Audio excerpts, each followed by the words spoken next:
Ranganath sir ನಮಸ್ತೆ. ನಮಸ್ತೆ, ಶುಭೋದಯ. Thank you sir. ತಮಗೂ ಕೂಡ ಶುಭೋದಯ. ಎಲ್ಲ ಆತ್ಮ ಬಂಧುಗಳಿಗೆ ಆತ್ಮಪೂರ್ವಕ ಪ್ರಣಾಮಗಳು. ಮೊದಲಿಗೆ ನಮ್ಮ ನಿಮ್ಮೆಲ್ಲರ ಪ್ರೀತಿಯ ಗುರುಗಳಾದಂತ ಬ್ರಹ್ಮರ್ಷಿ ಪಿತಾಮಹ ಶ್ರೀ ಸುಭಾಷ್ ಪತ್ರಿಜಿಯವರಿಗೆ ಮತ್ತು ಗುರುಮಾತೆ ಸ್ವರ್ಣಮಾಲಾ ಪತ್ರಿಯಮ್ಮನವರಿಗೆ ಅನಂತ ಅನಂತ ಆತ್ಮಪೂರ್ವಕ ಪ್ರಣಾಮಗಳನ್ನ ಅರ್ಪಿಸುತ್ತಾ ಈ ದಿನದ ಈ ಕಾರ್ಯಕ್ರಮವನ್ನ ಮುಂದುವರಿಸೋಣ ಮಾಸ್ಟರ್ಸ್. ಎಷ್ಟು ಹೊತ್ತು ಅದ್ಭುತವಾದಂತ ಧ್ಯಾನವನ್ನ ಮಾಡಿದ್ದಾಯ್ತು. ಈಗ ಸ್ವಾಧ್ಯಾಯವನ್ನ ಮಾಡುವಂತ ಸಮಯ. ಮಹಾವತಾರ್ ಫೌಂಡೇಶನ್ ಇದರ ಝೂಮ್ ವೇದಿಕೆಯಲ್ಲಿ ನಿರಂತರವಾಗಿ ಧ್ಯಾನ, ಸ್ವಾಧ್ಯಾಯ, ಸಜ್ಜನ ಸಾಂಗತ್ಯ ಅನ್ನುವಂಥದ್ದು ನಡೀತಾ ಬರ್ತಾ ಇದೆ. ಪ್ರಸ್ತುತ ಈ ಒಂದು ವೇದಿಕೆಯಲ್ಲಿ ಸ್ವಾಧ್ಯಾಯಕ್ಕಾಗಿ ಆಯ್ಕೆ ಮಾಡಿಕೊಂಡಿರ್ತಕ್ಕಂಥ ಪುಸ್ತಕದ ಹೆಸರು ಮಿಲಾರೇಪ, ಒಂದೇ ಜನ್ಮದಲ್ಲಿ ಬುದ್ಧತ್ವವನ್ನು ಹೊಂದಿದ ಟಿಬೆಟ್ ಮಹಾಯೋಗಿ ಮಿಲಾರೇಪರವರ ಧ್ಯಾನ ಸಾಧನೆ ಮತ್ತು ಜ್ಞಾನ ಬೋಧನೆ. ಇದು ಮಾಸ್ಟರ್ಸ್ ಈ ಪುಸ್ತಕ. ಮೂಲತಃ ಈ ಪುಸ್ತಕವನ್ನ ತೆಲುಗು ಭಾಷೆಯಲ್ಲಿ ಶ್ರೀ ಪಿ ಮಣಿಕುಮಾರ್ ಅವರು ಬರೆದಿರ್ತಕ್ಕಂಥದ್ದು. ಇದನ್ನ ಕನ್ನಡ ಭಾಷೆಗೆ ಭಾವಾನುವಾದ ಮಾಡುವಂತ ಅವಕಾಶ ನನಗೆ ಸಿಕ್ಕಿರ್ತಕ್ಕಂಥದ್ದು. ಇದುವರೆಗೂ ಕೂಡ ಈ ಪುಸ್ತಕದಲ್ಲಿ ನಾವು ಮಿಲಾರೇಪರವರ ಜೀವನಕ್ಕೆ ಸಂಬಂಧಪಟ್ಟಂತ ಒಂದಷ್ಟು ವಿಚಾರಗಳನ್ನ ತಿಳ್ಕೊಂಡ್ವಿ. ಅವರ ಪೂರ್ವಿಕರಿಗೆ ಸಂಬಂಧಪಟ್ಟಂತ ವಿಚಾರಗಳನ್ನ ತಿಳ್ಕೊಳ್ತಾ ಇದ್ವಿ. ಇವಾಗ ಆ ಪೂರ್ವಿಕರಿಗೆ ಸಂಬಂಧಪಟ್ಟಂತ ಮುಂದುವರೆದ ವಿಚಾರಗಳನ್ನ ಇವತ್ತು ಮತ್ತೆ ತಿಳ್ಕೊಳ್ತಾ ಹೋಗೋಣ ಮಾಸ್ಟರ್ಸ್. ನಿನ್ನೆ ದಿನ ಆ ಒಂದು ಓರ್ಮೋ ತ್ರಿಕೋಣ ಅನ್ನುವಂತ ಆ ಒಂದು ಹೊಲವನ್ನ ಅವರು ಖರೀದಿ ಮಾಡಿದ್ರು. ಒಂದು ಸ್ಥಿರಾಸ್ತಿ, ಈ ರೀತಿಯಾಗಿರ್ತಕ್ಕಂಥ ಸ್ಥಿರಾಸ್ತಿಗಳನ್ನ ಅವರು ಸಂಪಾದನೆ ಮಾಡ್ಕೊಂಡ್ರು ಅನ್ನುವಂಥದ್ರವರೆಗೆ ನಾವು ವಿಷಯಗಳನ್ನ ತಿಳ್ಕೊಂಡಿದ್ವಿ. ಅಲ್ಲಿಂದ ಮುಂದಕ್ಕಿರುವಂತ ವಿಷಯಗಳಿಗೆ ನಾವು ಪ್ರವೇಶ ಮಾಡೋದಾದ್ರೆ, ಈ ದೋರ್ಜೆಯವರ ಮಗ ಶರಾಬ್ಗೆ 20 ವರ್ಷ ತುಂಬುತ್ತೆ ಮಾಸ್ಟರ್ಸ್. 20 ವರ್ಷ ತುಂಬಿದಾಗ ಅಲ್ಲಿ ಅದೇ ಊರಿನಲ್ಲಿದ್ದಂತ ನ್ಯಾಂಗ್ ಅನ್ನುವಂತ ರಾಜವಂಶಕ್ಕೆ ಸೇರಿದ ಒಬ್ಬ ಉತ್ತಮ ಕುಟುಂಬದಿಂದ ಕನ್ಯೆಯೊಂದನ್ನ ಆತನಿಗೆ ವಿವಾಹ ಮಾಡ್ತಾರೆ ಮಾಸ್ಟರ್ಸ್. ಆಕೆ ಹೆಸರು ಕಾರ್ಮೋಕೆನ್. ಇದು ತುಂಬಾ ನಾವು ಗಮನಿಸ್ಕೋಬೇಕಾಗಿರುವಂತ ವಿಚಾರ. ಮುಂದಿನ ವಿಚಾರಗಳ ಜೊತೆ ಇದು ತುಂಬಾ ಪ್ರಮುಖವಾಗಿರ್ತಕ್ಕಂಥ ಅಂಶವಾಗಿ ಇದು ಹೊರಹೊಮ್ಮೋದ್ರಿಂದ ಆಕೆ ಒಬ್ಬ ರಾಜ ಕುಟುಂಬಕ್ಕೆ ಸೇರಿರ್ತಕ್ಕಂಥವಳು, ರಾಜವಂಶಕ್ಕೆ ಸೇರಿರ್ತಕ್ಕಂಥವಳು ಅನ್ನುವಂಥದ್ದನ್ನ ನಾವೆಲ್ಲರೂ ನೆನಪಿನಲ್ಲಿ ಇರಿಸ್ಕೊಳ್ಳೋಣ ಮಾಸ್ಟರ್ಸ್. ಆಕೆ ಹೆಸರು ಕಾರ್ಮೋಕೆನ್ ಅಂತ. ಕಾರ್ಮೋಕೆನ್ ಅಂತಂದ್ರೆ ಬಿಳಿಯ ಮಾಲೆ ಅಂತ ಅರ್ಥ ಮಾಸ್ಟರ್ಸ್. ಆ ಕಾರ್ಮೋಕೆನ್ ಅನ್ನುವಂತ ಆ ನ್ಯಾಂಗ್ ಅನ್ನುವಂತ ಒಂದು ರಾಜವಂಶಕ್ಕೆ ಸೇರಿದ ಆ ಕನ್ಯೆಯನ್ನ ಆತನ್ಗೆ ವಿವಾಹ ಮಾಡ್ಕೊಡ್ತಾರೆ. ಆಕೆ ವ್ಯಕ್ತಿತ್ವ ಹೇಗಿರುತ್ತೆ, ಆಕೆ ಹೇಗಿರ್ತಾಳೆ ಅಂತಂದ್ರೆ, ಆಕೆ ನೋಡೋದಕ್ಕೆ ತುಂಬಾ ಸುಂದರವಾಗಿರ್ತಾಳೆ, ತುಂಬಾ ಚುರುಕಾದ ಬುದ್ಧಿಯನ್ನ ಹೊಂದಿರ್ತಾಳೆ, ಮತ್ತೆ ತುಂಬಾ ಬುದ್ಧಿವಂತಳಾಗಿರ್ತಾಳೆ. ಸ್ನೇಹಿತರನ್ನ ಯಾವ ರೀತಿಯಾಗಿ ನೋಡ್ಬೇಕು, ಮತ್ತೆ ಶತ್ರುಗಳನ್ನ ಯಾವ ರೀತಿಯಾಗಿ ನೋಡ್ಬೇಕು, ಯಾರನ್ನ ಪ್ರೀತಿಯಿಂದ ನೋಡ್ಬೇಕು, ಯಾರನ್ನ ದ್ವೇಷಿಸ್ಬೇಕು, ಪ್ರವೀಣೆ ಆಗಿರ್ತಾಳೆ ಮಾಸ್ಟರ್ಸ್. ಆಕೆಯಲ್ಲಿ ಪ್ರೀತಿನೂ ಉಂಟು, ಅದೇ ರೀತಿಯಾಗಿ ಶತ್ರುಗಳನ್ನ ದ್ವೇಷಿಸುವಂತ ಒಂದು ಗುಣ ಕೂಡ ಉಂಟು. ಈ ರೀತಿಯಾಗಿರ್ತಕ್ಕಂಥ ಆಕೆ ಅದ್ರ ಜೊತೆಗೆ ಯಾರಿಗಾದ್ರೂ ಏನಾದ್ರೂ ಸಾಲಗಳನ್ನ ಕೊಟ್ಟಿದ್ರೆ ಅದನ್ನ ಯಾವ ರೀತಿಯಾಗಿ ವಸೂಲಿ ಮಾಡ್ಬೇಕು, ಆ ಎಲ್ಲ ವ್ಯವಹಾರಗಳನ್ನ ಯಾವ ರೀತಿಯಾಗಿ ಸರಿದೂಗಿಸ್ಬೇಕು ಅನ್ನುವಂತ ಒಂದು ಚಾಕಚಕ್ಯತೆಯ ವ್ಯವಹಾರ ಜ್ಞಾನವನ್ನು ಕೂಡ ಆಕೆ ಪಡ್ಕೊಂಡಿರ್ತಾಳೆ ಮಾಸ್ಟರ್ಸ್. ಇದು ಈಕೆಯ ಒಂದು ಸ್ವಭಾವ. ಈಕೆನೆ ಮಿಲಾರೇಪರವರ ತಾಯಿ ಮಾಸ್ಟರ್ಸ್. ಹಾಗಾಗಿ ಈಕೆಯ ಗುಣ ಸ್ವಭಾವ ಅನ್ನುವಂಥದ್ದನ್ನ ನಾವಿಲ್ಲಿ ತಿಳ್ಕೊಳ್ಳೇಬೇಕಾಗಿದೆ. ಯಾಕೆಂದ್ರೆ ಮುಂದಿನ ವಿಚಾರಗಳಿಗೆ ಆಕೆಯ ಈ ಗುಣ ಸ್ವಭಾವನೇ ಮೂಲ ಕಾರಣ ಆಗತ್ತೆ ಮಾಸ್ಟರ್ಸ್. ಈ ರೀತಿಯಾಗಿರ್ತಕ್ಕಂಥ ಸ್ವಭಾವ, ಗುಣ, ಸಾಮರ್ಥ್ಯವನ್ನು ಹೊಂದಿರ್ತಕ್ಕಂಥ ಕಾರ್ಮೋಕೆನ್ ಅನ್ನುವಂಥ ಈಕೆಯನ್ನ ಆತನಿಗೆ ಕೊಟ್ಟು ವಿವಾಹ ಮಾಡ್ತಾರೆ. ಅಲ್ಲಿ ಅವರು ಇವರ ಒಂದು ಸ್ಥಿತಿಗತಿಗೆ, ಇವರ ಒಂದು ಸ್ಥಿತಿವಂತಿಕೆಗೆ ಸರಿದೂಗೋ ಹಾಗೆ ಒಂದು ಅದ್ಭುತವಾಗಿರ್ತಕ್ಕಂಥ ಒಂದು ಭವನವನ್ನ ನಿರ್ಮಾಣ ಮಾಡ್ತಾರೆ ಮಾಸ್ಟರ್ಸ್. 3 ಅಂತಸ್ತಿನ ಭವನವನ್ನ ಎಲ್ಲಾ ಸೌಕರ್ಯಗಳೊಂದಿಗೆ ನಿರ್ಮಾಣ ಮಾಡ್ತಾರೆ. ಅದು 4 ಸ್ತಂಭ 8 ತೊಲೆಗಳ ಆಧಾರದ ಮೇಲೆ ನಿರ್ಮಿಸಲ್ಪಟ್ಟಿರ್ತಾರೆ. ಅದನ್ನ ಎಷ್ಟು ಆ ಒಂದು ಭವನ ಎಷ್ಟು ಫೇಮಸ್ ಆಗಿರುತ್ತೆ ಅಂತಂದ್ರೆ, ಎಲ್ಲರೂ ಕೂಡ 4 ಸ್ತಂಭಗಳು 8 ತೊಲೆಗಳು ಮನೆ ಅಂತಾನೆ ಅದನ್ನ ಗುರುತಿಸ್ತಾ ಇರ್ತಾರೆ. ಅಷ್ಟು ಅದ್ಭುತವಾಗಿ ಆ ಒಂದು ಮನೆಯನ್ನ ನಿರ್ಮಾಣ ಮಾಡಿರ್ತಾರೆ, ಆ ಭವನವನ್ನ ನಿರ್ಮಾಣ ಮಾಡಿ ಅದರಲ್ಲಿ ಅವರೆಲ್ಲರೂ ರಾಜಠೀವಿಯಿಂದ ವೈಭವೋಪೇತವಾಗಿರ್ತಕ್ಕಂಥ ಜೀವನವನ್ನ ಅವರು ನಡೆಸ್ತಾ ಇರ್ತಾರೆ ಮಾಸ್ಟರ್ಸ್. ಈ ರೀತಿಯಾಗಿ ಕಾಲ ಕಳೀತಾ ಇದ್ದಾಗ ದೋರ್ಜೆಯ ಹಳೆ ಬಂಧುಗಳಿರ್ತಾರಲ್ವಾ, ಅಂದ್ರೆ ಇವರು ಮೊದಲು ಅಂದ್ರೆ ಜೂಜುಕೋರನಾಗಿದ್ದಂತ ಆ ಪೂರ್ವಿಕ ಅಲ್ಲಿ ಯಾವ ರೀತಿಯಾಗಿ ಇದ್ದ, ಎಲ್ಲಿ ಹೆಂಗಿದ್ದ, ಮತ್ತೆ ಅಲ್ಲಿಂದ ಯಾವ ರೀತಿಯಾಗಿ ನಿರ್ಗತಿಕರಾಗಿ ಇಲ್ಲಿಗೆ ಬಂದ್ರು, ಇದೆಲ್ಲ ಕೂಡ ಆತನ ಬಂಧುಗಳಿಗೆ ಗೊತ್ತಿತ್ತಲ್ವ ಮಾಸ್ಟರ್ಸ್. ಅದ್ರ ಜೊತೆಗೆ ಇವಾಗ ಆತ ತುಂಬಾ ಮತ್ತೆ ಶ್ರೀಮಂತ ಆಗಿದ್ದಾನೆ, ಆಸ್ತಿ ಪಾಸ್ತಿಗಳನ್ನ ಸಂಪಾದನೆ ಮಾಡಿದ್ದಾನೆ ಅನ್ನುವಂಥ ವಿಚಾರ ಆತನ ಹಳೆಯ ಬಂಧುಗಳಿಗೆ ಎಲ್ಲರಿಗೂ ಕೂಡ ಗೊತ್ತಾಗತ್ತೆ.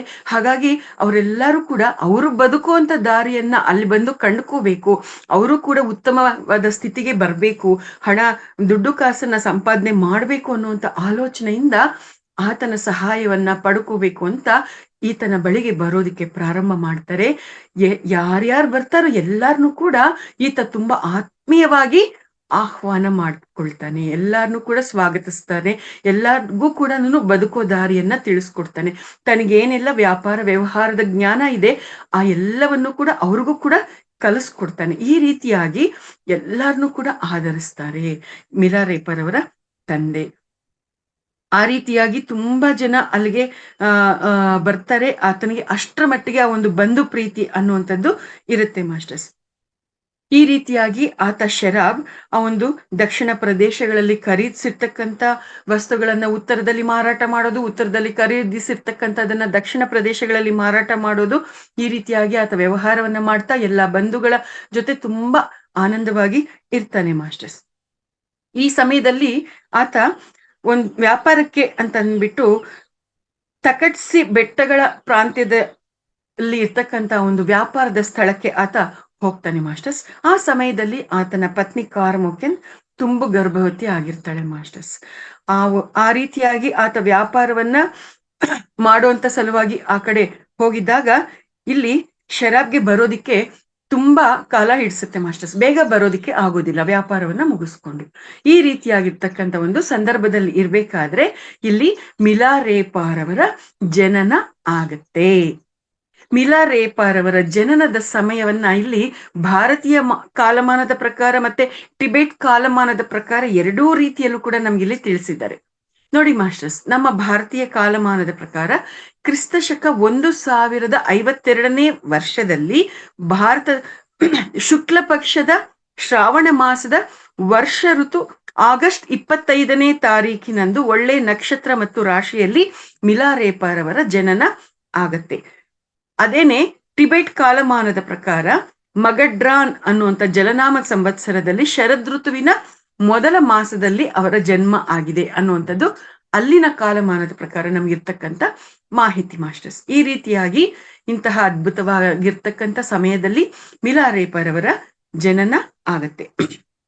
ಕೂಡಲೇ ಮಿಲಾ ರೇಪರ್ ಅವರ ತಾಯಿಯವರು, ನಾನು ಒಬ್ಬ ಕುಮಾರನಿಗೆ ಜನ್ಮವನ್ನ ಕೊಟ್ಟಿದ್ದೇನೆ, ನಿಮ್ಮ ಸುಪುತ್ರನಿಗೆ ನಾಮಕರಣ ಮಹೋತ್ಸವವನ್ನ ನಡೆಸಬೇಕಾಗಿದೆ, ಹಾಗಾಗಿ ತಾವು ಎಷ್ಟು ವೇಗವಾಗಿ ಬರೋದಿಕ್ಕೆ ಸಾಧ್ಯನೋ ಅಷ್ಟು ವೇಗವಾಗಿ ಬನ್ನಿ ಅಂತನ್ಬಿಟ್ಟು ಆಕೆ ಒಂದು ಪತ್ರದಲ್ಲಿ ಎಲ್ಲ ವಿಚಾರಗಳನ್ನ ತಿಳಿಸಿ, ಶರದ್ ಋತುವಿನ ಕೆಲಸಗಳು ಕೂಡ ಸಮೀಪಿಸಿದೆ, ಬೇಗ ಬನ್ನಿ ಅನ್ನುವಂಥ ವಿಚಾರವನ್ನ ಆಕೆ ಬರೆದು ಒಬ್ಬ ಸಂದೇಶಕಾರನ ಮುಖಾಂತರ ಆ ಒಂದು ಪತ್ರವನ್ನ ಕಳಿಸ್ಕೊಡ್ತಾಳೆ ಮಾಸ್ಟರ್ಸ್. ಆ ಸಂದೇಶಕಾರ ಈತನನ್ನ ಭೇಟಿ ಮಾಡಿ ಎಲ್ಲಾ ವಿಚಾರಗಳನ್ನ ತಿಳಿಸಿ ಆತನ ಕೈಗಳಿಗೆ ಈ ಒಂದು ಪತ್ರವನ್ನ ಕೊಡ್ತಾನೆ. ಆ ಪತ್ರವನ್ನ ಓದಿ ಆ ಶರಾಬ್ಗೆ ತುಂಬಾ ತುಂಬಾ ಆನಂದ ಆಗತ್ತೆ. ಓ, ತುಂಬಾ ಚೆನ್ನಾಗಿದೆ, ನನಗೆ ಪುತ್ರ ರತ್ನನ ಜನನ ಆಗಿದೆ, ನನ್ನ ವಂಶಾಂಕುರದ ಜನನ ಆಗಿದೆ, ನನಗೆ ವಾರಸುದಾರ ಜನಿಸಿದ್ದಾನೆ.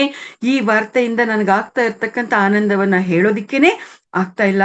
ನನ್ನ ಕುಮಾರನಿಗೆ ನಾನು ಈಗಲೇ ಒಂದು ಹೆಸರನ್ನ ಕರಾರು ಮಾಡ್ತಾ ಇದ್ದೇನೆ, ಆತನ ಹೆಸರು ತೋಪಗ ಅಂತನ್ಬಿಟ್ಟು ಆತ ಹೇಳಿ ತುಂಬಾ ತುಂಬಾ ಆನಂದದಿಂದ ಆ ವ್ಯಾಪಾರ ವ್ಯವಹಾರ ಎಲ್ಲವನ್ನು ಮುಗಿಸ್ಕೊಂಡು ಆ ಸಂದೇಶಕಾರನ ಜೊತೆ ಕೂಡಲೇ ವಾಪಸ್ ಹೊರಡ್ತಾನೆ ಮಾಸ್ಟರ್ಸ್. ಅಷ್ಟೊತ್ತಿಗೆ ಆತನ ವ್ಯಾಪಾರ ಕೂಡ ಮುಗ್ದಿರುತ್ತೆ.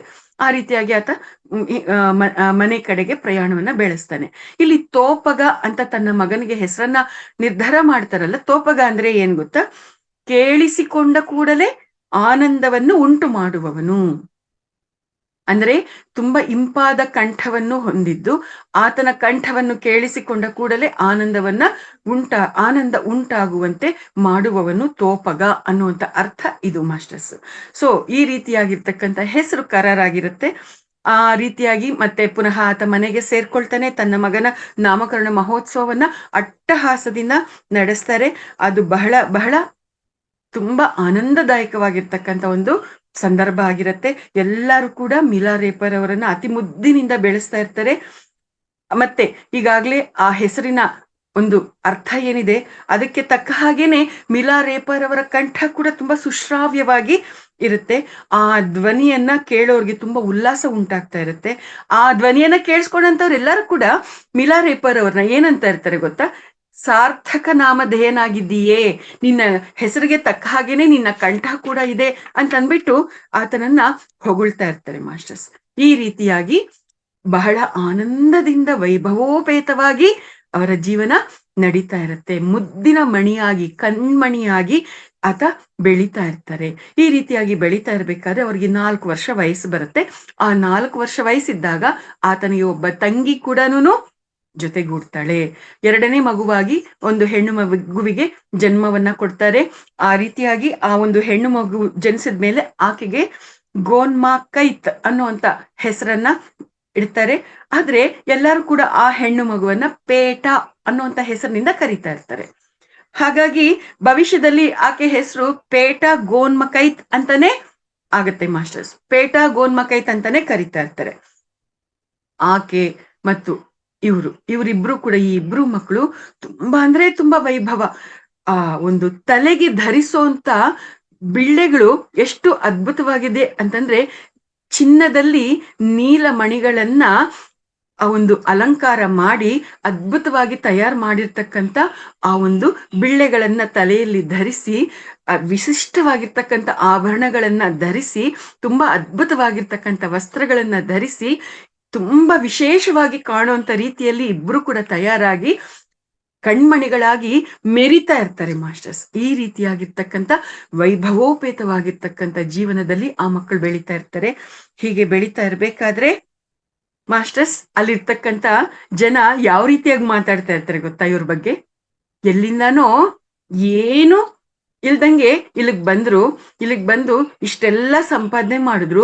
ನೋಡ್ರಿ ಅವ್ರ ಮನೆ ನೋಡ್ರಿ, ಅವ್ರ ಬದುಕುವಂತ ರೀತಿ ನೀತಿ ನೋಡ್ರಿ, ಅವ್ರು ವಾಸ ಮಾಡುವಂತ ಭವನ ನೋಡ್ರಿ, ಅದ್ರಲ್ಲಿ ಇರುವಂತ ವೈಭವೋಪೇತವಾಗಿರ್ತಕ್ಕಂಥ ವಸ್ತುಗಳನ್ನ ನೋಡ್ರಿ, ಹೆಂಗಿದ್ದವ್ರು ಹೆಂಗಾಗಿದ್ದಾರೆ ಇವ್ರು ಅಂತನ್ಬಿಟ್ಟು ಎಲ್ಲರೂ ಕೂಡ ಅವರನ್ನ ಆ ಸುತ್ತಮುತ್ತಲು ಇರ್ತಕ್ಕಂಥವ್ರೆಲ್ಲರೂ ಹೊಗಳ್ತಾ ಇರ್ತಾರೆ ಮಾಸ್ಟರ್ಸ್.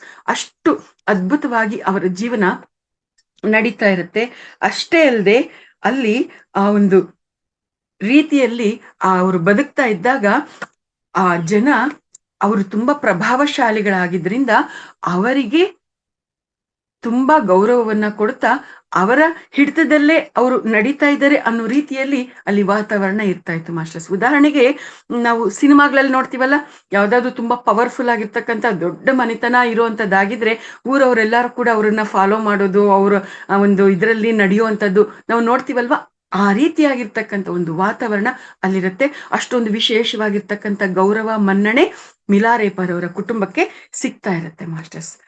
ಈ ರೀತಿಯಾಗಿ ಇರ್ಬೇಕಾದ್ರೆ ನೋಡಿ ಮಾಸ್ಟರ್ಸ್, ಇಲ್ಲಿಂದ ಮುಂದಕ್ಕೆ ಅವರ ಜೀವನದಲ್ಲಿ ಟ್ರಾಜಿಡಿ ಅನ್ನುವಂತ ಒಂದು ಸಮಯ ಪ್ರಾರಂಭ ಆಗುತ್ತೆ.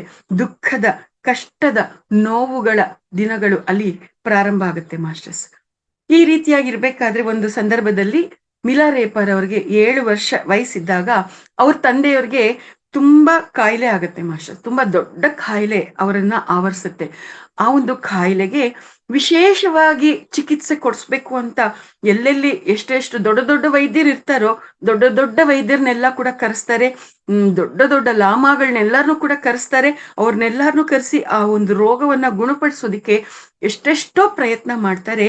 ಆದ್ರೆ ಆ ಒಂದು ರೋಗ ಗುಣವಾಗುವುದಿಲ್ಲ. ಎಲ್ಲಾ ಪ್ರಯತ್ನಗಳು ಕೂಡ ವಿಫಲವಾಗುತ್ತೆ. ಇನ್ನ ಈ ಮಿಲಾ ರೇಪರ್ ಅವರ ತಂದೆಗೆ ಅಂತಿಮ ಸಮಯ ಆಸನ್ನವಾಗಿದೆ, ಇನ್ನೆಷ್ಟು ದಿನ ಬದುಕಿರ್ತಾರೋ ಅಷ್ಟು ದಿನ ಅಷ್ಟೇ ಅಂತ ಅಂದ್ಬಿಟ್ಟು ಬಂದವರೆಲ್ಲರೂ ಕೂಡ ತಿಳಿಸ್ಬಿಡ್ತಾರೆ ಮಾಸ್ಟರ್ಸ್. ಇಂಥ ಸಮಯದಲ್ಲಿ ಬಂಧುಗಳೆಲ್ಲರಿಗೂ ಕೂಡ ಅವ್ರ ತಂದೆಯವರು ಇನ್ನ ಮರಣಿಸುವಂತ ಸಮಯ ಬಂದಿದೆ ಅನ್ನುವಂಥದ್ದು ಅರ್ಥ ಆಗುತ್ತೆ. ಆ ಒಂದು ಸಮಯದಲ್ಲಿ ಆ ಒಂದು ರೋಗದಿಂದ ನರಳಿ ನರಳಿ ನರಳಿ ಮಿಲಾ ರೇಪರ್ ಅವರ ತಂದೆಯವರಿಗೂ ಕೂಡ ಇನ್ನ ಬದುಕುವಂತ ಆಸೆ ಹೋಗಿ ಸಾವಿಗೆ ಅವರು ಕೂಡ ಸಿದ್ಧವಾಗಿ ಹೋಗ್ತಾರೆ ಮಾಸ್ಟರ್ಸ್. ಈ ರೀತಿಯಾಗಿದ್ದಾಗ ಅವರು ಈ ಮಿಲಾ ರೇಪರ್ ಅವರ ಚಿಕ್ಕಪ್ಪ ಮತ್ತೆ ಚಿಕ್ಕಮ್ಮ ಮತ್ತೆ ಅಲ್ಲಿರ್ತಕ್ಕಂಥ ರಾಜವಂಶಸ್ಥರು ಎಲ್ಲಾರನ್ನೂ ಕೂಡ ಅಲ್ಲಿಗೆ ಬರೋದಿಕ್ಕೆ ಹೇಳ್ತಾರೆ ಮಾಸ್ಟರ್ಸ್. ಎಲ್ಲಾರನ್ನೂ ಕೂಡ ಅವ್ರ ತಂದೆಯವರು ಕರೆಸಿ ಅವರ ಮರಣದ ನಂತರ ಅವರ ತಾಯಿ ಮಿಲಾ ರೇಪರ್ ಅವರ ತಾಯಿಯನ್ನ ಮತ್ತೆ ಮಿಲಾ ರೇಪರ್ ಅವರನ್ನ ಮತ್ತೆ ಅವ್ರ ತಂಗಿಯನ್ನ ಮತ್ತು ಅವರ ಎಲ್ಲ ಆಸ್ತಿ ಪಾಸ್ತಿಗಳನ್ನ ಸಂರಕ್ಷಣೆ ಮಾಡುವಂತ ಜವಾಬ್ದಾರಿ ಏನೇನಿದೆ ಅದೆಲ್ಲವನ್ನು ಕೂಡ ಅಲ್ಲಿ ಎಲ್ಲರಿಗೂ ತಿಳಿಸ್ತಾರೆ ಮಾಸ್ಟರ್ಸ್. ಮುಖ್ಯವಾಗಿ ಮಿಲಾ ರೇಪರ್ ಅವರ ಚಿಕ್ಕಪ್ಪ ಮತ್ತೆ ಚಿಕ್ಕಮ್ಮನವರಿಗೆ ಆ ಒಂದು ಎಲ್ಲ ಆಸ್ತಿಯನ್ನ ಸಂರಕ್ಷಣೆ ಮಾಡುವಂತ ಜವಾಬ್ದಾರಿಯನ್ನ ಕೊಡ್ತಾರೆ. ಅದನ್ನೆಲ್ಲವನ್ನು ಈ ಎಲ್ಲ ವಿಚಾರಗಳನ್ನು ಕೂಡ ಒಂದು ದಸ್ತಾವೇಜು ಅಂತ ಹೇಳ್ತೀವಲ್ಲ, ಛಾಪ ಕಾಗದ ಅಂತ ಹೇಳ್ತೀವಲ್ಲ, ಆ ರೀತಿಯಾಗಿರ್ತಕ್ಕಂಥ ಒಂದು ಆಥರೈಸ್ಡ್ ಆಗಿರ್ತಕ್ಕಂಥ ಒಂದು ಪತ್ರದ ಮೇಲೆ ಅದೆಲ್ಲ ವಿಚಾರಗಳನ್ನ ಬರೆದು, ಅಂದ್ರೆ ಉಯಿಲನ್ನ ಬರೆದಿಟ್ಟು ಅದರಲ್ಲಿ ಸಹಿ ಮತ್ತೆ ಮೊಹರನ್ನ ಹಾಕಿ ಅದನ್ನ ಗಟ್ಟಿಯಾಗಿ ಓದಿ ಎಲ್ಲಾರ್ಗೂ ಕೇಳಿಸ್ತಾರೆ ಮಾಸ್ಟರ್ಸ್. ಈ ರೀತಿಯಾಗಿ ಅವರು ಆ ರೀತಿಯಾಗಿರ್ತಕ್ಕಂಥ ಅವರ ಎಲ್ಲ ಆಸ್ತಿ ಪಾಸ್ತಿಯನ್ನ ಮತ್ತೆ ಅವರ ಪತ್ನಿ ಮತ್ತೆ ಪುತ್ರ ಪುತ್ರಿಯನ್ನ ಯಾರು ನೋಡ್ಕೋಬೇಕು, ಹೇಗ್ ನೋಡ್ಕೋಬೇಕು ಅನ್ನುವಂತ ಎಲ್ಲ ವಿಚಾರಗಳನ್ನ ಕೂಡ ತಿಳಿಸ್ತಾರೆ. ಅತಿ ಮುಖ್ಯವಾಗಿ ಆ ಎಲ್ಲದರ ಜವಾಬ್ದಾರಿಯನ್ನ ಮಿಲಾ ರೇಪರ್ ಅವರ ಚಿಕ್ಕಪ್ಪ ಮತ್ತೆ ಚಿಕ್ಕಮ್ಮನಿಗೆ ಕೊಡ್ತಾರೆ. ಇನ್ನು ಉಳಿದಿರ್ತಕ್ಕಂಥ ನೆಂಟರು ಎಲ್ಲರೂ ಕೂಡ ಎಲ್ಲ ಆಸ್ತಿಗಳನ್ನ ನೋಡ್ಕೊಳ್ಳೋದಿಕ್ಕೆ ಸಹಾಯ ಮಾಡ್ಬೇಕು ಅನ್ನುವಂಥದ್ದನ್ನು ಕೂಡ ಅವರು ತಿಳಿಸ್ತಾರೆ. ಮತ್ತೆ ಇನ್ನೂ ಒಂದು ಹೇಳ್ತಾರೆ, ಈ ರೀತಿಯಾಗಿ ನೀವೆಲ್ಲರೂ ನೋಡ್ಕೊಳ್ರಿ, ಆಮೇಲೆ ಈ ಎಲ್ಲವನ್ನು ನೀವು ನೋಡ್ಕೊಳ್ತಾ ನೀವು ಸರಿಯಾಗಿ ಇದನ್ನೆಲ್ಲ ನಾನು ಹೇಳ್ದ ಹಾಗೆ ನೀವು ಮಾಡ್ತಾ ಇದ್ದೀರೋ ಇಲ್ವೋ ಅನ್ನುವಂಥದ್ದನ್ನ ನಾನ್ ಮೇಲೆ ಸ್ವರ್ಗಲೋಕದಲ್ಲಿ ಇದ್ದು ನಾನು ಇದನ್ನೆಲ್ಲ ಕೂಡ ಗಮನಿಸ್ತಾ ಇರ್ತೀನಿ ಅಂತ ಕೂಡ ಅವರು ಹೇಳಿರ್ತಾರೆ. ಅಂದ್ರೆ ಇಲ್ಲಿ ಒಂದು ಸೂಕ್ಷ್ಮತೆ ಇದೆ ಮಾಸ್ಟರ್ಸ್, ನಾವು ಆ ಸೂಕ್ಷ್ಮತೆಯನ್ನ ಗಮನಿಸ್ಬೇಕು. ಮಿಲಾ ರೇಪರ್ ಅವರ ತಂದೆ ಶರೀರವನ್ನ ಬಿಟ್ಟು ಮೇಲಿನ ಲೋಕದಲ್ಲಿ ಇದ್ರೂ ಕೂಡ ನಾನು ಇದನ್ನೆಲ್ಲ ನೋಡ್ತಾ ಇರ್ತೀನಿ. ಆ ಆಸ್ತಿ ಪಾಸ್ತಿಗಳನ್ನ ಯಾವ ರೀತಿಯಾಗಿ ನೀವು ಕರೆಕ್ಟ್ ಆಗಿ ಕಾಪಾಡ್ತೀರಿ, ಯಾವ ರೀತಿಯಾಗಿ ಎಲ್ಲ ನಾನು ಹೇಳಿರೋ ಪ್ರಕಾರ ನಡ್ಕೊಳ್ತೀರಿ ಅಂತ ನಾನು ಗಮನಿಸ್ತಾ ಇರ್ತೀನಿ ಅಂತಂದ್ರೆ ಇದ್ರ ಅರ್ಥ ಏನು? ಅವರು ಶರೀರವನ್ನ ಬಿಟ್ಟಿದ್ರು ಕೂಡ ಆ ಆಸ್ತಿ ಪಾಸ್ತಿ ಹೆಂಡತಿ ಮಕ್ಕಳು ಅನ್ನುವಂಥ ಬಂಧನದಿಂದ ಅವರು ಬಿಡುಗಡೆ ಹೊಂದಿಲ್ಲ ಅನ್ನುವಂಥ ಸೂಕ್ಷ್ಮತೆಯನ್ನ ನಾವಿಲ್ಲಿ ಗಮನಿಸ್ಬೇಕಾಗತ್ತೆ. ನೋಡಿ ಮಾಸ್ಟರ್ಸ್, ಆಸೆ ಅನ್ನುವಂಥದ್ದು, ಮಾಯೆ ಅನ್ನುವಂಥದ್ದು ಎಷ್ಟು ಸ್ಟ್ರಾಂಗ್ ಆಗಿರುತ್ತೆ, ಎಷ್ಟು ತೀವ್ರವಾಗಿರುತ್ತೆ ಮತ್ತು ಎಷ್ಟು ಸೂಕ್ಷ್ಮವಾಗಿ ನಮ್ಮನ್ನ ಆವರಿಸಿರುತ್ತೆ. ಸೊ ಈ ರೀತಿಯಾಗಿರ್ತಕ್ಕಂಥ ವಿಚಾರವನ್ನು ಕೂಡ ಅವರು ಹೇಳ್ತಾರೆ. ಮತ್ತೆ ಮಿಲಾ ರೇಪರ್ ಅವರು ಚಿಕ್ಕ ವಯಸ್ಸಿನಲ್ಲೇ ಇದ್ದಾಗ ಒಬ್ಬ ಹೆಣ್ಣು ಮಗಳಿನ ಜೊತೆ ಅವ್ರಿಗೆ ವಿವಾಹ ನಿಶ್ಚಯ ಆಗಿರುತ್ತೆ ಮಾಸ್ಟರ್ಸ್. ಜೇಸೆ ಅಂತ ಆ ಕನ್ಯೆಯ ಹೆಸರು. ಆ ಜೇಸೆ ಅನ್ನುವಂತ ಆ ಹೆಣ್ಣು ಮಗಳ ಜೊತೆ ಅವ್ರಿಗೆ ವಿವಾಹ ನಿಶ್ಚಯ ಆಗಿರುತ್ತೆ.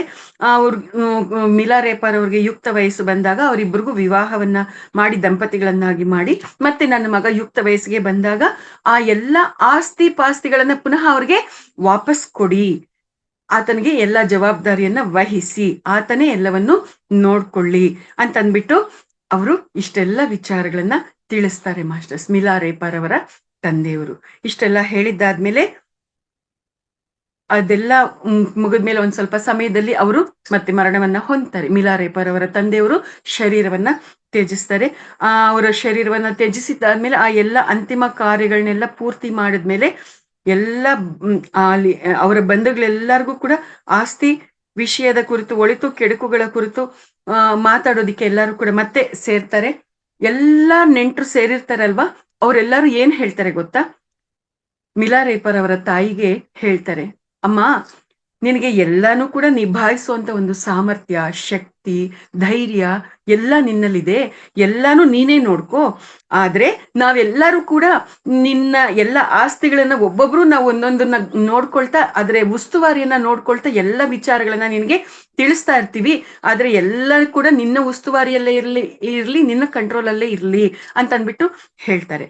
ಆದ್ರೆ ಆ ರೀತಿಯಾಗಿ ಅವರೆಲ್ಲರೂ ಹೇಳಿದ್ರೆ ಇಲ್ಲಿ ಮಿಲಾ ರೇಪರ್ ಅವರ ಚಿಕ್ಕಪ್ಪ ಮತ್ತೆ ಚಿಕ್ಕಮ್ಮ ಅವ್ರು ಬೇರೆ ರೀತಿಯಾಗಿ ಹೇಳ್ತಾರೆ. ಅವ್ರೇನ್ ಹೇಳ್ತಾರೆ ಗೊತ್ತಾ? ನೀವೇನಾದ್ರೂ ಹೇಳ್ರಿ, ನಾವು ಅವ್ರಿಗೆ ತುಂಬಾ ಹತ್ತಿರದ ರಕ್ತ ಸಂಬಂಧಿಗಳು, ಈ ವಿಧವೆಯನ್ನ ಮತ್ತೆ ಈ ಮಕ್ಕಳನ್ನ ಯಾವುದೇ ರೀತಿ ಕಷ್ಟ ಬರದಂತೆ ನಾವು ಸಂರಕ್ಷಣೆ ಮಾಡ್ಕೊಳ್ತೀವಿ, ಆಸ್ತಿಗಳ ವಿಷಯದಲ್ಲೂ ನಾವೇ ಜವಾಬ್ದಾರಿಯನ್ನ ತಗೊಳ್ತೀವಿ ಅಂತಂದ್ಬಿಟ್ಟು ಎಲ್ಲಾರ್ನು ಕೂಡ ಡಾಮಿನೇಟ್ ಮಾಡ್ಬಿಡ್ತಾರೆ ಮಾಸ್ಟರ್ಸ್ ಅವರು. ಎಲ್ಲಾರನ್ನು ಡಾಮಿನೇಟ್ ಮಾಡಿ ಎಲ್ಲಾರ ಬಾಯಿ ಮುಚ್ಚಿಸ್ಬಿಡ್ತಾರೆ.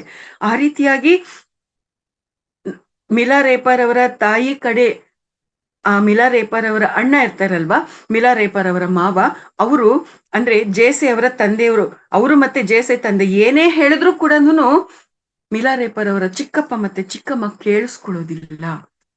ಅಷ್ಟು ಪವರ್ಫುಲ್ ಆಗಿ ಅವರು ಅವ್ರ ಮನಸ್ಸಿಗೆ ಬಂದಂತೆ ನಡ್ಕೊಳ್ತಾ ಇರ್ತಾರೆ.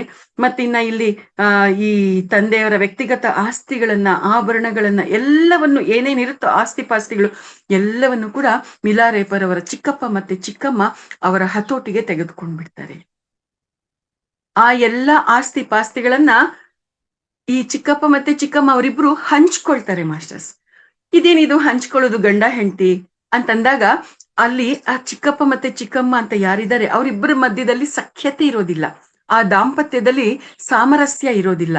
ಅವರಿಬ್ರು ಯಾವಾಗ್ಲೂ ಜಗಳ ಮಾಡ್ಕೊಳ್ತಾ ಅವರಿಬ್ರು ಬೇರೆ ಬೇರೆಯಾಗಿ ಜೀವನ ಮಾಡುವಂತದ್ದಿರುತ್ತೆ. ಆದ್ರೆ ಆಸ್ತಿ ಪಾಸ್ತಿ ವಿಷಯಕ್ಕೆ ಬಂದ್ ಕೂಡ್ಲೆ ಅಥವಾ ಇನ್ನೇನಾದ್ರೂ ಅನುಕೂಲ ಪ್ರಯೋಜನ ಆಗತ್ತೆ ಅನ್ನುವಂತ ವಿಷಯ ಬಂದ್ ಕೂಡ್ಲೆ ಆ ಜಗಳ ಎಲ್ಲ ಮರ್ತೋಗ್ಬಿಟ್ಟು ಇಬ್ರು ಕೂಡ ಒಂದಾಗ್ಬಿಡ್ತಾರೆ. ಈ ರೀತಿಯಾಗಿರ್ತಕ್ಕಂಥ ಒಂದು ಸ್ಥಿತಿಗತಿ ಅವ್ರದ್ದು. ಹಾಗಾಗಿ ಅವರು ಆ ಒಂದು ಸ್ಥಿತಿಯಲ್ಲಿ ನಾನು ಇದೆಲ್ಲ ನಾನ್ ನೋಡ್ಕೊಳ್ತೀನಿ, ಇದೆಲ್ಲ ನೀನ್ ನೋಡ್ಕೊ ಅಂತ ಅಂದ್ಬಿಟ್ಟು ಆ ಎಲ್ಲ ಆಸ್ತಿ ಪಾಸ್ತಿಗಳನ್ನ ಹಂಚ್ಕೊಳ್ತಾರೆ. ಆಸ್ತಿ ಪಾಸ್ತಿಗಳನ್ನ ಹಂಚ್ಕೊಳ್ಳೋದು ಅಷ್ಟೇ ಅಲ್ಲ ಮಾಸ್ಟರ್ಸ್, ಮಿಲಾರೇಪಾರ್ ಅವರನ್ನ, ಅವರ ತಂಗಿಯವರನ್ನ ಮತ್ತೆ ಅವರ ತಾಯಿಯವರನ್ನು ಕೂಡ ಕೆಲಸ ಮಾಡ್ಕೊಳ್ಳೋದಿಕ್ಕೆ, ಅವ್ರ ಹತ್ರ ಕೆಲಸ ಮಾಡಿಸ್ಕೊಳ್ಳೋದಿಕ್ಕೆ ಕೆಲಸದ ಆಳುಗಳಾಗಿ, ಅಡಿಯಾಳುಗಳಾಗಿ ಮಾಡ್ಕೊಂಡು ಇಷ್ಟು ತಿಂಗಳು ನನ್ನ ಹತ್ರ ಕೆಲಸ ಮಾಡ್ಲಿ, ಇಷ್ಟು ತಿಂಗಳು ನಿನ್ನ ಹತ್ರ ಕೆಲಸ ಮಾಡ್ಲಿ ಅಂತ ಅವರನ್ನು ಕೂಡ ಹಂಚ್ಕೊಳ್ಳುವಂಥದ್ದು ಮಾಡ್ತಾರೆ ಮಾಸ್ಟರ್ಸ್. ಆ ರೀತಿಯಾಗಿ ಹಂಚ್ಕೊಳ್ಳೋದು ಅಷ್ಟೇ ಅಲ್ಲದೆ ಎಷ್ಟು ದಾರುಣವಾಗಿ ಅವರನ್ನ ನಡೆಸ್ಕೊಳ್ತಾರೆ ಅವರು ಅಂತಂದ್ರೆ ತುಂಬಾ ಅಂದ್ರೆ ತುಂಬಾ ಅವರನ್ನ ನೋಡುವಂತವ್ರೆ ಕಣ್ಣೀರನ್ನ ಸುರಿಸ್ಬೇಕು. ಆ ರೀತಿಯಾಗಿರ್ತಕ್ಕಂಥ ರೀತಿಯಲ್ಲಿ ದಾರುಣವಾಗಿ ಅವರನ್ನ ನಡೆಸ್ಕೊಳ್ತಾರೆ. ಅವ್ರಿಗೆ ಯಾರಿಗೂ ಕೂಡ ಹೊಟ್ಟೆ ತುಂಬಾ ಆಹಾರ ಇರೋದಿಲ್ಲ. ಒಂದ್ ವೇಳೆ ಅನ್ನವನ್ನ ಕೊಟ್ರೆ ಅದು ಎಲ್ಲ ಅಳಸೋಗಿರ್ತಕ್ಕಂಥದ್ದು, ನಾಯಿಗಳು ಕೂಡ ಅದನ್ನ ಮೂಸ್ ನೋಡಿ ಪಕ್ಕಕ್ಕೆ ಹೊಟ್ಟೋಗುತ್ತೆ ಅಂತ ಆ ರೀತಿಯಾಗಿರ್ತಕ್ಕಂಥ ಆಹಾರವನ್ನ ಕೊಡ್ತಾ ಇದ್ರು. ಅಂತ ಆಹಾರವನ್ನ ಅವ್ರು ತಿನ್ಬೇಕಾಗ್ತಾ ಇತ್ತು. ಮತ್ತೆ ಅವ್ರು ಧರಿಸಿರ್ತಕ್ಕಂಥ ಉಡುಪುಗಳು ಎಲ್ಲ ಕೂಡ ಹರಿದೋಗಿದ್ದಾಗ ಒಳ್ಳೆ ಉಡುಪುಗಳು ಕೂಡ ಅವ್ರಿಗೆ ಕೊಡುವಂಥದ್ದು ಅಲ್ಲಿ ನಡೆಯೋದಿಲ್ಲ. ಆ ಹರಿದೋಗಿರ್ತಕ್ಕಂಥ ಉಡುಪುಗಳಿಗೆ ಇವರು ತೇಪೆಯನ್ನ ಹೊಲಿದು ಆ ಬಟ್ಟೆಗಳನ್ನ ಧರಿಸ್ತಾ ಇರ್ತಾರೆ. ಮತ್ತೆ ಆ ಒಂದು ಟಿಬೆಟ್ ಪ್ರಾಂತ್ಯ ಅಂತಂದಾಗ ವಿಪರೀತವಾಗಿರ್ತಕ್ಕಂಥ ಚಳಿ ಇರುತ್ತೆ, ಅದು ನಮ್ಗೆಲ್ಲರಿಗೂ ಕೂಡ ಗೊತ್ತಾಗುತ್ತೆ. ಸೊ ಅಷ್ಟು ಚಳಿ ಇದ್ದಾಗ್ಲೂ ಕೂಡ ಆ ಚಳಿಯನ್ನ ತಡೆಯೋದಿಕ್ಕೆ ತುಂಬಾ ಕಷ್ಟ ಆಗುವಂತ ರೀತಿಯಲ್ಲಿ ಅವರ ಸ್ಥಿತಿ ತಯಾರಾಗುತ್ತೆ. ಯಾಕೆ ಅಂತಂದ್ರೆ ಆ ಚಳಿಯನ್ನ ತಡೆಯೋದಿಕ್ಕೆ ಬೇಕಾಗಿರ್ತಕ್ಕಂಥ ರೀತಿಯಲ್ಲಿ ಆ ಉಡುಪುಗಳು ಅವ್ರಿಗೆ ಪೂರ್ತಿಯಾಗಿ ಸಿಕ್ಕಿರೋದಿಲ್ಲ. ಅಷ್ಟು ದಾರುಣವಾಗಿ ಅವರ ಪರಿಸ್ಥಿತಿ ತಯಾರಾಗತ್ತೆ. ಅವ್ರಿಗೆ ಆ ಹರಕುಲ್ ಮುರುಕುಲ್ ಬಟ್ಟೆಯನ್ನ ಹಾಕೊಂಡು ಆ ಒಂದು ಪೌಷ್ಟಿಕಾಂಶನೇ ಇಲ್ದಿರ್ತಕ್ಕಂಥ ಆಹಾರವನ್ನ ತಿನ್ಕೊಂಡು ಮತ್ತೆ ಯಾವುದೇ ರೀತಿಯಾಗಿರ್ತಕ್ಕಂಥ ಆರೈಕೆ ಇಲ್ದೇ ಇರ್ತಕ್ಕಂಥ ರೀತಿಯಲ್ಲಿ ಅವರು ಬದುಕುವಂತ ಸ್ಥಿತಿ ಅಲ್ಲಿ ಉಂಟಾಗಿದ್ರಿಂದ ತುಂಬಾ ಅಂದ್ರೆ ತುಂಬಾ ಬಡಕಲಾಗಿ ಬಲಹೀನವಾಗಿ ಅವರೆಲ್ಲರೂ ಕೂಡ ತಯಾರಾಗ್ತಾರೆ. ಆ ನೀಲಮಣಿಗಳ ಬಿಳ್ಳೆಯನ್ನ ತಲೆಯಲ್ಲಿ ಧರಿಸಿ, ವಿಶೇಷವಾದ ಆಭರಣಗಳನ್ನ, ವಿಶೇಷವಾದ ಉಡುಪುಗಳನ್ನ ಧರಿಸಿ ಎಷ್ಟು ವೈಭವದಿಂದ ಮೆರಿತಾ ಇದ್ರು. ಅವ್ರಿವತ್ತು ಆ ಒಂದು ತಲೆಗೆ ಕನಿಷ್ಠ ಆ ತಲೆಗೆ ಸ್ನಾನವನ್ನು ಮಾಡದೆ, ಎಣ್ಣೆಯನ್ನು ಕಾಣದೆ, ಆ ತಲೆಯಲ್ಲಿ ಹೇನುಗಳು ತುಂಬಿಕೊಂಡು ಆ ಕೂದಲೆಲ್ಲ ಗಂಟು ಕಟ್ಟಿ ತೀರಾ ಅಂದ್ರೆ ತೀರಾ ಅಸಹ್ಯವಾಗಿರುವಂತ ರೀತಿಯಲ್ಲೂ ಕೂಡ ಆ ಕೂದಲು ತಯಾರಾಗಿರುತ್ತೆ ಅಂತಂದ್ರೆ ಇನ್ನು ಅವರನ್ನ ಎಷ್ಟರ ಮಟ್ಟಿಗೆ ಕಟ್ ಹಾಕಿ ಅವರನ್ನ ಅವ್ರು ಕನಿಷ್ಠ ಆರೈಕೆ ಕೂಡ ಮಾಡ್ಕೊಳಕ್ ಆಗದೆ ಇರುವಂತ ರೀತಿಯಲ್ಲಿ ಅವರು ನಡೆಸಿರ್ಬೋದು ಅನ್ನೋದನ್ನ ನಾವು ಕೂಡ ಊಹೆ ಮಾಡ್ಕೋಬಹುದಾಗಿದೆ ಮಾಸ್ಟರ್ಸ್. ಈ ರೀತಿಯಾಗಿ ಆ ಮಕ್ಕಳು ಆ ರೀತಿಯಾಗಿ ತಯಾರಾಗಿದ್ದಾಗ ಆ ಹೆತ್ತ ಕರಳು, ಆ ಮಕ್ಕಳನ್ನ ಹೆತ್ತಂತ ಆ ತಾಯಿಗೆ, ಕಾರ್ಮೋಕೆನ್ಗೆ ತುಂಬಾ ಸಂಕಟ ಆಗ್ತಾ ಇತ್ತು.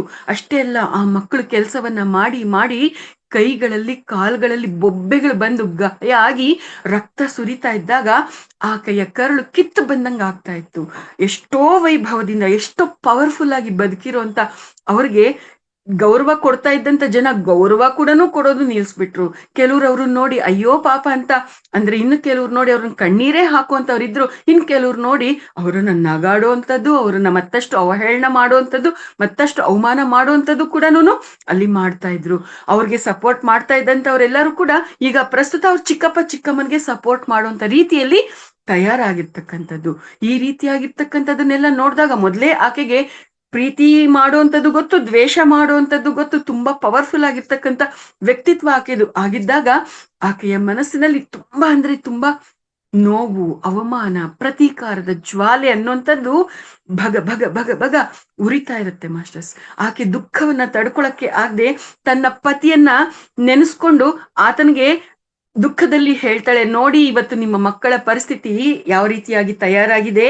ನಾವು ಅವರ ಮನೆ ಹೊಸಲತ್ರ ನಾಯಿಗಳಿಗಿಂತಲೂ ಕಡೆಯಾಗಿ ಇವತ್ತು ನಾವು ಅಲ್ಲಿ ಬಿದ್ದಿರುವಂತ ಒಂದು ಸ್ಥಿತಿಯಲ್ಲಿ ನಾವು ಬಂದಿದ್ದೀವಿ. ನೋಡ್ರಿ ಎಂತ ದಾರುಣವಾಗಿರ್ತಕ್ಕಂಥ ಸ್ಥಿತಿಯಲ್ಲಿದ್ದಾರೆ ನಿಮ್ಮ ಮಕ್ಕಳು ಮತ್ತೆ ನಿಮ್ಮ ಪತ್ನಿ ಅಂತಂದ್ಬಿಟ್ಟು ಆಕೆ ಜೋರಾಗಿ ಗೋಳಾಡ್ತಾ ಅಳೋ ಅಂತ ಒಂದು ಸ್ಥಿತಿಯಲ್ಲಿ ಆಕೆ ದುಃಖ ಪಡ್ತಾ ಇರ್ತಾಳೆ ಮಾಸ್ಟರ್ಸ್.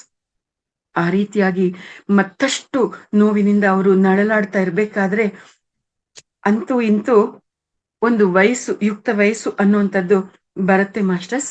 ಆ ಒಂದು ಯುಕ್ತ ವಯಸ್ಸು ಅನ್ನುವಂಥದ್ದು ಬರುವಂತ ಸಮಯಕ್ಕೆ ಇಲ್ಲಿ ಈಕೆ ತನ್ನ ಅಣ್ಣ ಮತ್ತೆ ಮಿಲಾ ರೇಪಾರ್ ಅವರಿಗೆ ವಿವಾಹಕ್ಕೆ ಗೊತ್ತು ಮಾಡಿರ್ತಕ್ಕಂಥ ಆ ಒಂದು ಕನ್ಯೆಯ ತಂದೆ ಇವರ ಸಹಾಯದಿಂದ ಒಂದು ಚಿಕ್ಕ ಹೊಲವನ್ನ ಸಂಪಾದನೆ ಮಾಡ್ಕೊಳ್ತಾರೆ ಮಾಸ್ಟರ್ಸ್. ಒಂದು ಚಿಕ್ಕ ಹೊಲವನ್ನ ಸಂಪಾದನೆ ಮಾಡಿಕೊಂಡು ಆಕೆ ಸ್ವತಃ ಅದರಲ್ಲಿ ಬಾರ್ಲಿಯನ್ನ ಬೆಳೀತಾ ಅದನ್ನ ಆ ಒಂದು ಬೆಳೆನೆಲ್ಲ ಕೂಡ ಚೆನ್ನಾಗಿ ಬೆಳ್ಕೊಳ್ತಾ ಇರ್ತಾಳೆ ಮಾಸ್ಟರ್ಸ್. ಆ ಬಂದಿರ್ತಕ್ಕಂಥ ಬೆಳೆನ ಅಲ್ಲಿ ಸ್ವಲ್ಪವನ್ನ ಮಾರಾಟ ಮಾಡಿ ಹಣವನ್ನ ಸಂಪಾದನೆ ಮಾಡ್ಕೊಳ್ತಾಳೆ. ಇನ್ನೊಂದ್ ಸ್ವಲ್ಪ ಬಾರ್ಲಿಯಲ್ಲಿ ಆ ಒಂದು ಹಿಟ್ಟನ್ನ ಮಾಡಿಸಿ ರೊಟ್ಟಿಗಳನ್ನ ತಟ್ಟಿ ಮತ್ತೆ ಅದಕ್ಕೆ ಅಲ್ಲಿ ಚಾಂಗ್ ಅನ್ನುವಂತ ಒಂದು ಪಾನೀಯವನ್ನ ತಯಾರು ಮಾಡ್ತಾರೆ ಮಾಸ್ಟರ್ಸ್. ಆ ಬಾರ್ಲಿಯಲ್ಲಿ ಆ ಒಂದು ಚಾಂಗ್ ಅನ್ನ ತಯಾರು ಮಾಡ್ತಾಳೆ. ಚಾಂಗ್ ಅಂದ್ರೆ ಏನು ಅನ್ನೋದಕ್ಕೂ ಕೂಡ ಇಲ್ಲಿ ವಿವರಣೆ ಇದೆ ಮಾಸ್ಟರ್ಸ್. ಚಾಂಗ್ ಅಂತಂದ್ರೆ ಬಾರ್ಲಿಯನ್ನ ಚೆನ್ನಾಗಿ ಕೊಳೆಯೋ ಹಾಗೆ ಮಾಡ್ಬಿಟ್ಟು ಅದನ್ನ ಕಾಯಿಸಿ ಅದನ್ನ ಪಾನೀಯವಾಗಿ ತಯಾರು ಮಾಡ್ಕೊಂಡು ಪ್ರತಿ ಮನೆಯಲ್ಲೂ ಕೂಡ ಅದನ್ನ ಸಿದ್ಧವಾಗಿ ಇಟ್ಕೊಂಡಿರ್ತಾರೆ ಮಾಸ್ಟರ್ಸ್. ಆ ಒಂದು ಪಾನೀಯವನ್ನ ಯಾರಾದ್ರೂ ಅವ್ರ ಮನೆಗೆ ಅತಿಥಿಗಳು ಬಂದಾಗ ಅವ್ರಿಗೆ ಆ ಪಾನೀಯವನ್ನ ಕೊಟ್ರೆ ಮಾತ್ರನೇ ಅವ್ರನ್ನ ಸರಿಯಾದ ರೀತಿಯಲ್ಲಿ ಉಪಚಾರ ಮಾಡಿರುವಂತದ್ದು ಅಥವಾ ಆತಿಥ್ಯವನ್ನ ಕೊಟ್ಟಿರೋದು ಅನ್ನುವಂತ ಒಂದು ಪರಿಕಲ್ಪನೆ ಕೂಡ ಇರುವಂತದ್ದು. ಚಾಂಗ್ ಅನ್ನುವಂಥದ್ದು ಮತ್ತು ಬರ್ಸುವಂತ ಪಾನೀಯ ಆಗಿದ್ರು ಕೂಡ ಅದು ಅಷ್ಟೊಂದು ಪ್ರಮುಖವಾದ ಸ್ಥಾನವನ್ನ ಅದು ಪಡ್ಕೊಂಡಿರುತ್ತೆ. ಇವತ್ತಿಗೂ ಕೂಡ ಚೈನಾದಲ್ಲಿ ಇಂಥದ್ದೇ ಪಾನೀಯವನ್ನ ತಯಾರು ಮಾಡ್ತಾರೆ. ಚೈನಾ ಮತ್ತೆ ಟಿಬೆಟ್ ಪ್ರಾಂತ್ಯ ಎರಡೂ ಪ್ರದೇಶಗಳಲ್ಲಿ ಇವತ್ತಿಗೂ ಕೂಡ ಆ ಒಂದು ಅತಿಥಿಗಳು ಬಂದಾಗ ಈ ಒಂದು ಪಾನೀಯವನ್ನು ಕೊಟ್ಟೇನೆ ಆತಿಥ್ಯವನ್ನ ನೀಡ್ತಾ ಇರ್ತಾರೆ ಮಾಸ್ಟರ್ಸ್. ಒಂದ್ ವೇಳೆ ಕೊಡ್ಲಿಲ್ಲ ಅಂತಂದ್ರೆ ಸರಿಯಾದ ರೀತಿಯಲ್ಲಿ ಆತಿಥ್ಯ ಕೊಟ್ಟಿಲ್ಲ ಅಂತಾನೆ ಇವತ್ತಿಗೂ ಕೂಡ ಭಾವಿಸ್ತಾ ಇರ್ತಕ್ಕಂಥದ್ದು. ಈ ರೀತಿಯಾಗಿ ಆಕೆ ಅಷ್ಟು ಪ್ರಮುಖವಾಗಿರ್ತಕ್ಕಂಥ ಚಾಂಗ್ ಅನ್ನ ತಯಾರು ಮಾಡಿ ಎಲ್ಲವನ್ನು ಕೂಡ ಸಿದ್ಧತೆ ಮಾಡ್ಕೊಳ್ತಾಳೆ ಮಾಸ್ಟರ್ಸ್. ಆಕೆ ತನ್ನ ಒಂದು ಭವನ ಇತ್ತಲ್ಲ, ಆ ಒಂದು ಭವನವನ್ನ ಮತ್ತೊಂದ್ಸರ್ತಿ ಎಲ್ಲ ಸ್ವಚ್ಛ ಮಾಡಿ ರತ್ನ ಗಂಬಳಿಯನ್ನ ಹಾಸಿ ಅದನ್ನೆಲ್ಲ ಮತ್ತೆ ಅಲಂಕಾರ ಮಾಡ್ತಾಳೆ ಮಾಸ್ಟರ್ಸ್. ಎಲ್ಲ ಸಿದ್ಧತೆಗಳನ್ನ ಮಾಡ್ಕೊಳ್ತಾ ಇರ್ತಾಳೆ. ಯಾಕೆ ಅಂತಂದ್ರೆ ಮಿಲಾ ರೇಪಾಗೆ ಒಂದು ಯುಕ್ತ ವಯಸ್ಸು ಅನ್ನುವಂಥದ್ದು ಬಂದಿದೆ. ಇನ್ನ ತನ್ನ ಎಲ್ಲ ಆಸ್ತಿಗಳನ್ನ ಪುನಃ ತಾನು ಹಿಂಪಡಿಬೇಕು. ಅವರ ಮಿಲಾ ರೇಪಾರ್ ಅವರ ಚಿಕ್ಕಮ್ಮನ ಹಸ್ತಗಳಿಂದ ಅವ್ರು ಮತ್ತೆ ಪುನಃ ಹಿಂದಕ್ಕೆ ಪಡ್ಕೋಬೇಕು ಅನ್ನುವಂತ ಆಲೋಚನೆಯಿಂದ ಇಷ್ಟೆಲ್ಲ ಆಕೆ ಸಿದ್ಧತೆ ಮಾಡ್ಕೊಳ್ತಾಳೆ. ಅದೇ ರೀತಿಯಾಗಿ ಒಂದು ದಿನ ಎಲ್ಲರನ್ನೂ ಕೂಡ ಊಟಕ್ಕೆ ಕರೀತಾಳೆ ಮಾಸ್ಟರ್ಸ್. ಊಟಕ್ಕೆ ಆಹ್ವಾನಿಸ್ತಾಳೆ. ಆ ಊಟಕ್ಕೆ ಬಂದಾಗ ಯಾರ್ಯಾರು ಯಾವ್ಯಾವ ಒಂದು ಲೆವೆಲ್ ಅಲ್ಲಿ ಇರ್ತಾರೋ ಆಯಾ ಲೆವೆಲ್ಗೆ ಅವ್ರಿಗೆ ಆತಿಥ್ಯವನ್ನ ಕೊಡೋದಿಕ್ಕೆ ಎಲ್ಲ ವ್ಯವಸ್ಥೆಗಳನ್ನ ಮಾಡ್ಕೊಳ್ತಾರೆ. ಈ ಒಂದು ವಿಷಯವನ್ನ ಈ ಒಂದು ಪುಸ್ತಕದಲ್ಲಿ ನಮ್ಗೆ ತಿಳಿಸಿದ್ದಾರೆ ಮಾಸ್ಟರ್ಸ್. ಅಂದ್ರೆ ಇಲ್ಲಿ ಒಂದು ಸೂಕ್ಷ್ಮತೆ ಇದೆ. ಅಲ್ಲಿ ಭೇದ ಭಾವ ಅನ್ನುವಂಥದ್ದು ಇತ್ತು ಅನ್ನೋದು ಈ ಒಂದು ವಿಚಾರದಿಂದ ನಮ್ಗೆ ಅರ್ಥ ಆಗುತ್ತೆ. ಇವರು ಬಡವರು, ಇವರು ಮಧ್ಯಮ ವರ್ಗದವರು, ಇವರು ಮೇಲ್ಸ್ತರದ ಮಧ್ಯಮ ವರ್ಗದವರು, ಇವರು ಉನ್ನತ ಸ್ಥಾಯಿಯಲ್ಲಿ ಇರುವಂತವ್ರು, ಇವರು ಶ್ರೇಷ್ಠವಾಗಿರುವಂತವ್ರು, ಇವ್ರನ್ನ ಇಲ್ಲಿ ಕೂರಿಸ್ಬೇಕು, ಇವ್ರನ್ನ ಇಲ್ಲಿ ಕೂರಿಸ್ಬೇಕು, ಇವ್ರನ್ನ ಇಲ್ಲಿ ಕೂರಿಸ್ಬೇಕು, ಇವ್ರಿಗೆ ಇಂಥ ಆಹಾರವನ್ನ ಕೊಡ್ಬೇಕು, ಇವ್ರಿಗೆ ಈ ರೀತಿಯಾಗಿ ಇವ್ರಿಗೆ ಈ ರೀತಿಯಾಗಿ ಕೊಡ್ಬೇಕು ಅನ್ನುವಂತ ರೀತಿಯಲ್ಲಿ ನಿರ್ಧಾರಿತವಾಗಿರ್ತಕ್ಕಂಥ ಒಂದು ಟ್ರೀಟ್ಮೆಂಟ್, ಅಂದ್ರೆ ಆ ರೀತಿಯಾಗಿ ಭಾವಿಸುವಂಥದ್ದು, ಆ ರೀತಿಯಾಗಿ ನಡ್ಕೊಳ್ಳುವಂಥದ್ದು ಇತ್ತು ಅನ್ನೋದು ನಾವು ಇಲ್ಲಿ ಗಮನಿಸಬಹುದಾಗಿದೆ. ನೋಡಿ ಮಾಸ್ಟರ್ಸ್, ಅದು ಟಿಬೆಟ್ ಪ್ರಾಂತ್ಯ ಆಗಿರ್ಲಿ, ನಮ್ಮ ಭಾರತೀಯ ಒಂದು ಪ್ರಾಂತ್ಯದಲ್ಲಿ ಆಗಿರ್ಲಿ, ಬಹಳಷ್ಟು ಎಲ್ಲಾ ಕಡೆ ಮ್ಯಾಕ್ಸಿಮಮ್ ಇದೇ ರೀತಿಯಾಗಿರ್ತಕ್ಕಂಥ ಒಂದು ದೃಷ್ಟಿಕೋನ ಹೊಂದಿದ್ದಾರೆ ಅನ್ನೋದು ನಮ್ಗಿಲ್ಲಿ ಅರ್ಥ ಆಗತ್ತೆ. ಆದ್ರೆ ಅಟ್ ದ ಸೇಮ್ ಟೈಮ್ ನಾವು ಬೇರೆ ದೇಶಗಳಲ್ಲಿ ಗಮನಿಸಿದಾಗ ಯಾರು ಯಾವ ಕೆಲಸ ಮಾಡ್ತಾ ಇದ್ರು ಕೂಡ ಜಸ್ಟ್ ಇಟ್ಸ್ ಅ ಪ್ರೊಫೆಷನ್, ಅದು ಒಂದು ವೃತ್ತಿ ಅಷ್ಟೇ. ಆ ವೃತ್ತಿಯನ್ನ ಮಾಡ್ತಾ ಇದ್ದಾರೆ, ಆ ವೃತ್ತಿಗೆ ಗೌರವವನ್ನ ಕೊಡ್ಬೇಕು. ಆ ವೃತ್ತಿಯನ್ನ ಮಾಡ್ತಾ ಇದ್ದಾರೆ ಅಂತಂದ್ ಮಾತ್ರಕ್ಕೆ ಅವರು ಕಡಿಮೆನೂ ಅಲ್ಲ, ಇನ್ನೊಂದ್ ಬೇರೆ ದೊಡ್ಡ ಕೆಲಸ ಮಾಡ್ತಾ ಇದ್ದಾರೆ ಅಂದ್ ಮಾತ್ರಕ್ಕೆ ಅವ್ರು ಶ್ರೇಷ್ಠನೂ ಅಲ್ಲ, ಎಲ್ಲರೂ ಸಮಾನರು ಅನ್ನುವಂತ ರೀತಿಯಲ್ಲಿ ಅಲ್ಲಿ ವೃತ್ತಿ ಗೌರವವನ್ನ ಹೊಂದು ನಡೆಯುವಂತದ್ದನ್ನ ನಾವು ಅದನ್ನು ಕೂಡ ನಾವು ನೋಡ್ಬೋದಾಗಿದೆ. ಅಲ್ಲಿ ಕೆಲಸದವ್ರನ್ನು ಕೂಡ ಅವ್ರ ಜೊತೆಯಲ್ಲಿ ಸರಿಸಮಾನವಾಗಿ ಕೂರಿಸಿ ಅವರು ಕೂಡ ಊಟ ಮಾಡುವಂತದ್ದು, ಈ ರೀತಿಯಾಗಿ ಆ ರೀತಿಯಾಗಿ ಅವರನ್ನ ಟ್ರೀಟ್ ಮಾಡುವಂತದ್ದು ನಡೆಯುತ್ತೆ ಮಾಸ್ಟರ್ಸ್. ಆದ್ರೆ ಇಲ್ಲಿ ಟಿಬೆಟ್ ಪ್ರಾಂತ್ಯದಲ್ಲಾಗಿರ್ಲಿ, ನಮ್ಮ ದೇಶದಲ್ಲಾಗಿರ್ಲಿ, ಅದಕ್ಕೆ ಹೊರತಾಗಿರ್ತಕ್ಕಂಥ ಒಂದ್ ಸ್ವಲ್ಪ ಮೇಲು ಕೀಳು ಅನ್ನುವಂತ ದೃಷ್ಟಿಕೋನಗಳು, ವ್ಯಕ್ತಿತ್ವಗಳು ಇತ್ತು ಅನ್ನುವಂಥದ್ದು ಮತ್ತೆ ನಮ್ಗೆ ಇಲ್ಲಿ ಅರ್ಥ ಆಗಿರ್ತಕ್ಕಂಥದ್ದು. ಸೊ ಈ ರೀತಿಯಾಗಿ ಆಕೆ ಆಯಾ ಸ್ಟೇಜ್ಗೆ ತಕ್ಕ ಹಾಗೆ ಅವರನ್ನ ಟ್ರೀಟ್ಮೆಂಟ್ ಕೊಡೋದಿಕ್ಕೆ, ಅವ್ರಿಗೆ ಆತಿಥ್ಯವನ್ನ ಕೊಡೋದಿಕ್ಕೆ ಎಲ್ಲ ವ್ಯವಸ್ಥೆಗಳನ್ನ ಮಾಡ್ಕೊಳ್ತಾರೆ ಮಾಸ್ಟರ್ಸ್. ಆ ಒಂದು ಸಮಾರಂಭಕ್ಕೆ ಎಲ್ಲ ಬಂಧುಗಳು, ಅಂದ್ರೆ ಅವತ್ತು ಅವರ ಮಿಲಾ ರೇಪರ್ ಅವರ ತಂದೆ ಶರೀರವನ್ನ ಬಿಡುವಂತ ಸಮಯದಲ್ಲಿ ಯಾರ್ಯಾರೆಲ್ಲ ಮುಖ್ಯವಾಗಿ ಇದ್ರು ಅವ್ರನ್ನೆಲ್ಲಾರನು ಕರ್ಸೋದಷ್ಟೇ ಅಲ್ಲದೆ ಮಿಲಾ ರೇಪರ್ ಅವರ ಚಿಕ್ಕಪ್ಪ ಚಿಕ್ಕಮ್ಮನನ್ನು ಕೂಡ ಆ ಒಂದು ಸಮಾರಂಭಕ್ಕೆ ಕರೆಸ್ತಾಳೆ ಮಾಸ್ಟರ್ಸ್. ಎಲ್ಲರೂ ಕೂಡ ಬರ್ತಾರೆ.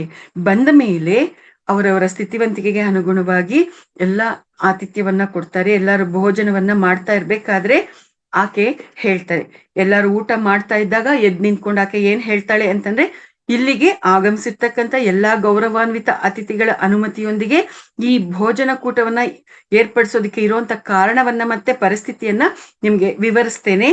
ನನ್ನ ಮಗ ಜನಿಸಿದಾಗ ನಾಮಕರಣ ತಪ್ಪದು. ಹಾಗೆ ಚಾಂಗ್ನೊಂದಿಗೆ ಆತಿಥ್ಯದೊಂದಿಗೆ ಕೆಲವು ಮಾತುಗಳನ್ನ ನಿಮ್ಮೆಲ್ಲರ ಜೊತೆ ಹೇಳ್ತಾ ಇದ್ದೇನೆ. ಮರಣಿಸಿರುವ ನನ್ನ ಮಕ್ಕಳ ತಂದೆ ಮತ್ತು ನನ್ನ ಪತಿಯ ಅಂತ್ಯಕಾಲದ ಕೋರಿಕೆಗಳ ಬಗ್ಗೆ ತಮ್ಮಲ್ಲಿ ಭಿನ್ನವಿಸಿಕೊಳ್ಳುತ್ತಿದ್ದೇನೆ. ಈ ವಿಷಯದ ಬಗ್ಗೆ ಇಲ್ಲಿರುವ ಎಲ್ಲ ಹಿರಿಯರಿಗೂ ಮತ್ತು ಈ ಮಕ್ಕಳ ಚಿಕ್ಕಪ್ಪ ಮತ್ತು ಚಿಕ್ಕಮ್ಮನವರಿಗೂ ಪೂರ್ತಿಯಾಗಿ ತಿಳಿದಿದೆ. ಈ ಉಯಿಲನ್ನು ದಯವಿಟ್ಟು ಆಲಿಸಿ ಅಂತ ಹೇಳ್ಬಿಟ್ಟು ಆಕೆ ಆ ಉಯಿಲನ್ನ ಕೇಳಿಸೋ ಹಾಗೆ ಗಟ್ಟಿಯಾಗಿ ಓದಿ ಅಂತನ್ಬಿಟ್ಟು ಮಿಲಾ ರೇಪರ್ ಅವರ ಮಾವನವ್ರಿಗೆ ಕೊಡ್ತಾಳೆ ಮಾಸ್ಟರ್ಸ್. ಆಮೇಲೆ ಮಿಲಾ ರೇಪರ್ ಅವರ ತಾಯಿ ಹೇಳ್ತಾರೆ, ಇಲ್ಲಿರುವಂತ ಎಲ್ಲರೂ ಕೂಡ ನನ್ನ ಪತಿಯ ಮರಣದ ಸಮಯದಲ್ಲಿ ಇದ್ದಂತವರು ಅವ್ರು ಏನ್ ಹೇಳಿದ್ರು ಅನ್ನುವಂಥದ್ದು ನಿಮ್ಗೆಲ್ಲರಿಗೂ ಕೂಡ ಗೊತ್ತಿದೆ. ಇಷ್ಟು ಕಾಲ ಕೂಡ ನಮ್ಮನ್ನ ಸಂರಕ್ಷಣೆ ಮಾಡ್ಕೊಂಡು ಬಂದಿರ್ತಕ್ಕಂಥ ನಿಮ್ಗೆಲ್ಲರಿಗೂ ಕೂಡ ನನ್ನ ಕೃತಜ್ಞತೆಗಳು. ಈಗ ನನ್ನ ಕುಮಾರನ್ಗೆ ಯುಕ್ತ ವಯಸ್ಸು ಬಂದಿದೆ, ಅವನೇ ಎಲ್ಲವನ್ನು ಕೂಡ ನೋಡ್ಕೊಳ್ಬಲ್ಲಂತವನು, ನಿಭಾಯಿಸಬಲ್ಲಂತವನು ಆಗಿದ್ದಾನೆ. ಆದ್ರಿಂದ ನಮ್ಮ ಆಸ್ತಿ ಪಾಸ್ತಿಗಳನ್ನ ನಮ್ಗೆ ಕೊಡಿಸ್ಕೊಡ್ಬೇಕು ಅಂತ ಕೋರ್ಕೊಳ್ತಾ ಇದ್ದೇನೆ. ಮತ್ತೆ ನನ್ನ ಮಗನಿಗೆ ಜೇಸೆ ಅನ್ನುವಂತ ಆ ಕನ್ಯೆಯೊಂದಿಗೆ ವಿವಾಹ ನಿಶ್ಚಯ ಆಗಿದ್ದ ಪ್ರಕಾರ ಜೇಸೆಯೊಂದಿಗೆ ಅವನ ವಿವಾಹವನ್ನ ಮಾಡಿಸಿ ಅವರಿಬ್ಬರನ್ನ ದಂಪತಿಗಳನ್ನಾಗಿ ಮಾಡಿ ನನ್ನ ಪತಿಯ ಕೋರಿಕೆಯನ್ನ ನೆರವೇರಿಸ್ಬೇಕು ಅಂತ ಪ್ರಾರ್ಥನೆ ಮಾಡ್ತಾ ಇದ್ದೀನಿ ಅಂತ ಆಕೆ ಎಲ್ಲಾರ್ನು ಕೂಡ ಮನವಿ ಮಾಡ್ಕೊಳ್ತಾಳೆ ಮಾಸ್ಟರ್ಸ್. ಆಗ ಆ ರೀತಿಯಾಗಿ ಆಕೆ ಮನವಿ ಮಾಡ್ಕೊಂಡ್ರೆ ಅಲ್ಲಿ ಏನಾಗತ್ತೆ ಗೊತ್ತಾ ಮಾಸ್ಟರ್ಸ್, ಮಿಲಾ ರೇಪರ್ ಅವರ ಚಿಕ್ಕಪ್ಪ ಮತ್ತೆ ಚಿಕ್ಕಮ್ಮ ಆ ಸಂದರ್ಭದಲ್ಲಿ ಯಾವ ಮಟ್ಟದಲ್ಲಿ ಅವರು ಕೋಪೋದ್ರಿಕ್ತರಾಗ್ತಾರೆ ಅಂತಂದ್ರೆ ನೋಡಿ ಮಾಸ್ಟರ್ಸ್, ಗಂಡ ಹೆಂಡತಿ ಯಾವಾಗ್ಲೂ ಜಗಳ ಮಾಡ್ಕೊಂಡು ಕಿತ್ತಾಡ್ತಾ ಇರ್ತಾರೆ, ಬೇರೆಯಾಗಿ ಇರ್ತಾ ಇರ್ತಾರೆ ಅಂತ ಇದಕ್ ಮೊದಲು ತಿಳ್ಕೊಂಡ್ವಲ್ಲ. ಆ ರೀತಿಯಾಗಿದ್ದಂತ ಅವರ ಚಿಕ್ಕಪ್ಪ ಚಿಕ್ಕಮ್ಮ ಆ ಒಂದು ವಿಚಾರವನ್ನ ಆಕೆ ಹೇಳಿದ ಕೂಡ್ಲೆ ಇಬ್ರು ಒಂದಾಗ್ಬಿಟ್ರು. ಅಲ್ಲಿ ಜಗಳ ಅನ್ನೋ ಮಾತೇ ಇಲ್ಲ, ಇಬ್ರು ತುಂಬಾ ಸಾಮರಸ್ಯದಿಂದ ಒಂದೇ ಮಾತು ಒಂದೇ ನಡವಳಿಕೆ ಅನ್ನೋ ರೀತಿಯಲ್ಲಿ ಇಬ್ರು ಕೂಡ ತಯಾರಾಗ್ಬಿಟ್ರು. ತೀರಾ ಕೋಪದಿಂದ ಅವರು ಹಂಗೇನೆ ಯಾವ ರೀತಿಯಾಗಿ ಆಕೆ ಮೇಲೆ ಕೆಂಡ ಕಾರ್ತಾರೆ ಅಂತಂದ್ರೆ,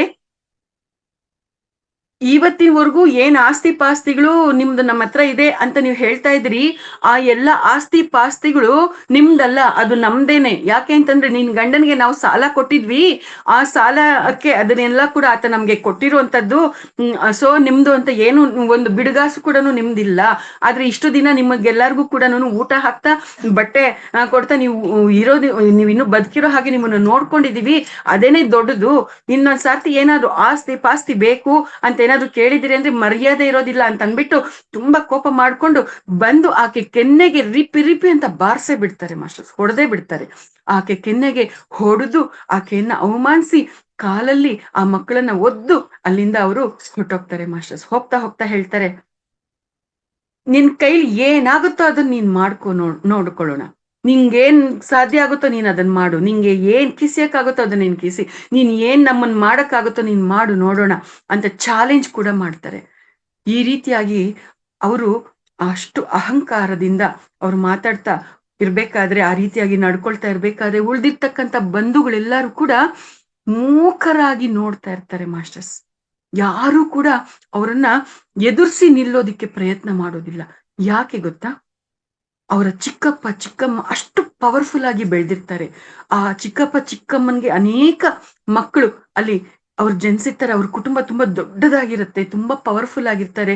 ಇವ್ರು ಯಾರಾದ್ರೂ ಏನಾದ್ರೂ ಅವ್ರನ್ನ ಎದುರಿಸಿ ನಿಂತಿದ್ದೆ ಆದ್ರೆ ಅವರೆಲ್ಲರೂ ಬಂದು ಇವ್ರನ್ನ ಅಟ್ಯಾಕ್ ಮಾಡಿದ್ರೆ ಇವ್ರು ಯಾರು ಕೂಡ ನಿಲ್ಲಕ್ಕಾಗೋದಿಲ್ಲ. ಅಷ್ಟರ ಮಟ್ಟಿಗೆ ಪವರ್ಫುಲ್ ಆಗಿ ಬೆಳೆದು ಬಿಟ್ಟಿರ್ತಾರೆ ಮಿಲಾರೇಪರ್ ಅವರ ಚಿಕ್ಕಪ್ಪ ಮತ್ತೆ ಚಿಕ್ಕಮ್ಮನ ಕುಟುಂಬ. ಹಾಗಾಗಿ ಎಲ್ಲರೂ ಕೂಡ ಆ ರೀತಿಯಾಗಿ ಸೈಲೆಂಟ್ ಆಗಿ ಇರ್ಬೇಕಾಗತ್ತೆ. ಅವಮಾನ ಆಗ್ತಾ ಇದ್ರು, ನೋವಾಗ್ತಾ ಇದ್ರು ಕೂಡ ಆ ರೀತಿಯಾಗಿ ಅವರು ಅದನ್ನೆಲ್ಲ ಕೂಡ ತಡ್ಕೊಂಡು ನಿಂತ್ಕೋಬೇಕಾಗತ್ತೆ. ಆ ರೀತಿಯಾಗಿ ಅವ್ರ ಚಿಕ್ಕಪ್ಪ ಚಿಕ್ಕಮ್ಮ ಆಕೆಗೆ ಹೊಡೆದು ಕಾಲಲ್ಲಿ ಒದ್ದು ಅವಮಾನ ಮಾಡಿ ಆ ರೀತಿಯಾಗಿ ಆ ಮಾತುಗಳನ್ನ ಹೇಳಿ ಅವ್ರು ಹೊಟ್ಟೋಗ್ತಾರೆ. ಹೊಟ್ಟೋದ್ಮೇಲೆ ನೋಡಿ ಮಾಸ್ಟರ್ಸ್, ಆಕೆ ಮಿಲಾರೇಪರ್ ಅವರ ತಾಯಿ ತುಂಬಾ ಅಂದ್ರೆ ತುಂಬಾ ದುಃಖಕ್ಕೆ ಒಳಗಾಗ್ತಾಳೆ. ಆಕೆಯ ದುಃಖ ಹೇಳೋದಿಕ್ಕೆ ಸಾಧ್ಯ ಇಲ್ಲ. ಅಂತಹ ಒಂದು ಸ್ಥಿತಿಯಲ್ಲಿ ಆಕೆ ತಯಾರಾಗ್ಬಿಡ್ತಾರೆ. ಯಾರು ಎಷ್ಟೇ ಸಮಾಧಾನ ಮಾಡಿದ್ರು ಕೂಡ ಆಕೆಗೆ ಸಮಾಧಾನ ಅನ್ನೋದು ಆಗ್ತಾ ಇರೋದಿಲ್ಲ. ಅಂತಹ ಒಂದು ಪರಿಸ್ಥಿತಿ ಅಲ್ಲಿ ಉಂಟಾಗತ್ತೆ ಮಾಸ್ಟರ್ಸ್. ಆ ರೀತಿಯಾಗಿ ಆ ಒಂದು ಪರಿಸ್ಥಿತಿ ಉಂಟಾದಾಗ ಒಂದಷ್ಟು ಜನ ಎಲ್ಲರೂ ಕೂಡ ಆಕೆಗೆ ಸಮಾಧಾನ ಮಾಡ್ತಾರೆ. ಸಮಾಧಾನ ಮಾಡಿ ಅವತ್ತು ರಾತ್ರಿ ಅಲ್ಲೇ ಉಳ್ಕೊಳ್ತಾರೆ. ಅಲ್ಲಿ ಒಂದಷ್ಟು ಆಹಾರ ಚಾಂಗ್ ಎಲ್ಲ ಉಳ್ಕೊಂಡಿರುತ್ತಲ್ಲ, ಆ ಚಾಂಗನ್ನ ಉಳ್ದಿರ್ತಕ್ಕಂಥ ಚಾಂಗನ್ನ ಎಲ್ಲರೂ ಕೂಡ ಸೇವನೆ ಮಾಡ್ತಾರೆ. ಮತ್ ಬೆಳಿಗ್ಗೆ ಎದ್ದು ಹೋಗ್ತಾರೆ ಅನ್ನುವಂಥದ್ದು ಇಲ್ಲಿ ನಮ್ಗೆ ಗೊತ್ತಾಗತ್ತೆ. ಇಲ್ಲಿ ಒಂದು ಸೂಕ್ಷ್ಮತೆ ಇದೆ ಮಾಸ್ಟರ್ಸ್. ಸೂರ್ಯ ಹುಟ್ತಾ ಇರ್ತಾನೆ, ಮುಳುಗ್ತಾ ಇರ್ತಾನೆ, ಬೀಸೋ ಗಾಳಿ ಬೀಸ್ತಾ ಇರತ್ತೆ, ಹರಿಯೋ ನೀರು ಹರಿತಾ ಇರತ್ತೆ, ಯಾವುದು ಏನು ನಿಲ್ಲೋದಿಲ್ಲ. ಅಲ್ಲಿ ಅವರು ಅವಮಾನ ಮಾಡಿದ್ರು, ಆಸ್ತಿ ಪಾಸ್ತಿ ಕೊಡ್ಲಿಲ್ಲ ಅಂತ ಅಂದ್ಬಿಟ್ಟು ಅದನ್ನೇ ತಲೆ ಮೇಲೆ ಹೊತ್ಕೊಂಡು ಎಲ್ಲರೂ ಕೂಡ ದುಃಖದಲ್ಲಿ ಕೂತ್ಕೊಳ್ಳಿಲ್ಲ. ಅವರು ಆ ರೀತಿಯಾಗಿ ಅವಮಾನ ಮಾಡಿ ಹೊಟ್ಟೋದ್ರು ಕೂಡ ಮತ್ತೆ ಅವತ್ತು ರಾತ್ರಿಗೆ ಉಳ್ದಿರ್ತಕ್ಕಂಥ ಆಹಾರವನ್ನ ಸೇವನೆ ಮಾಡಿ, ಚಾಂಗನ್ನ ಸೇವನೆ ಮಾಡಿ ಆನಂದವಾಗಿ ಮಲ್ಕೊಂಡು ಬೆಳಗ್ಗೆ ಎದ್ದು ಮತ್ತೆ ಅವ್ರ ಪಾಡಿಗೆ ಅವ್ರ ಜೀವನವನ್ನು ನೋಡ್ಕೊಂಡು ಅವರು ಹೋದ್ರು. ಅವ್ರವ್ರ ಬದುಕಿಗೆ ಅವರು ವಾಪಸ್ ಹೋದ್ರು ಅನ್ನುವಂಥದ್ದು ಇಲ್ಲಿ ನಮ್ಗೆ ಅರ್ಥ ಆದಾಗ, ಈ ಜೀವನದಲ್ಲಿ ನಾವು ಯಾವುದಕ್ಕೂ ಕೂಡ ಸ್ಟಿಕಾನ್ ಆಗ್ಬಾರ್ದು, ಯಾವುದಕ್ಕೂ ಕೂಡ ಅಂಟಿಕೊಂಡಿರ್ಬಾರ್ದು ಅನ್ನುವಂಥ ಒಂದು ಸತ್ಯ ಪದೇ ಪದೇ ನಮ್ಗೆ ನೆನಪು ಮಾಡುವಂಥದ್ದಾಗಿದೆ ಮಾಸ್ಟರ್ಸ್. ನಾವೇನಾದ್ರೂ ಕೂಡ ಅದೇ ದುಃಖದಲ್ಲಿ, ಅದೇ ಕೋಪದಲ್ಲಿ, ಅದೇ ದ್ವೇಷದಲ್ಲಿ ನಾವ್ ಇರ್ತೀವಿ ಅಂತಂದ್ರೆ ಅದು ಎಷ್ಟು ದಾರುಣವಾಗಿ ನಮ್ಮನ್ನ ತಯಾರು ಮಾಡುತ್ತೆ ಅನ್ನೋಂಥದಕ್ಕೆ ಇಲ್ಲಿ ಮಿಲಾರೇಪರ್ ಅವರ ತಾಯಿ ಅದ್ಭುತವಾದ ಉದಾಹರಣೆಯಾಗಿ ನಿಲ್ತಾರೆ ಮಾಸ್ಟರ್ಸ್. ಯಾರು ಎಷ್ಟು ಹೇಳಿದ್ರು ಆಕೆ ಆ ಒಂದು ದುಃಖದಿಂದ ಹೊರಕ್ ಬರ್ಲೇ ಇಲ್ಲ. ಆಕೆಯ ಒಳಗಡೆ ಉಂಟಾಗಿತ್ತಲ್ಲ ಕೋಪ, ದ್ವೇಷ, ಸೇಡು, ಕೆಚ್ಚು, ಕಿಚ್ಚು, ಪ್ರತೀಕಾರ ಅನ್ನುವಂತ ಆ ಒಂದು ಜ್ವಾಲೆ ಏನಿದೆ ಅದರಿಂದ ಆಕೆ ಆಚೆ ಬರ್ಲೇ ಇಲ್ಲ. ಆದ್ರೆ ಉಳ್ದಿರೋರು ಯಾರು ಕೂಡ ಆ ರೀತಿಯಾಗಿ ತಯಾರಾಗ್ಲಿಲ್ಲ. ಅವರೆಲ್ಲರೂ ಕೂಡ ಬಂದಿದ್ದನ್ನ ಸ್ವೀಕಾರ ಮಾಡಿದ್ರು, ಮತ್ತೆ ಮನಸ್ಸನ್ನ ತಿಳಿ ಮಾಡ್ಕೊಂಡ್ರು, ಅವ್ರ ಪಾಡಿಗೆ ಅವರು ಹೊರಟ್ಬಿಟ್ರು. ಆದ್ರೆ ಈಕೆ ಮಾತ್ರ ಅದೇ ಸ್ಥಿತಿಯಲ್ಲೇ ಉಳ್ಕೊಂಡ್ಬಿಟ್ಲು.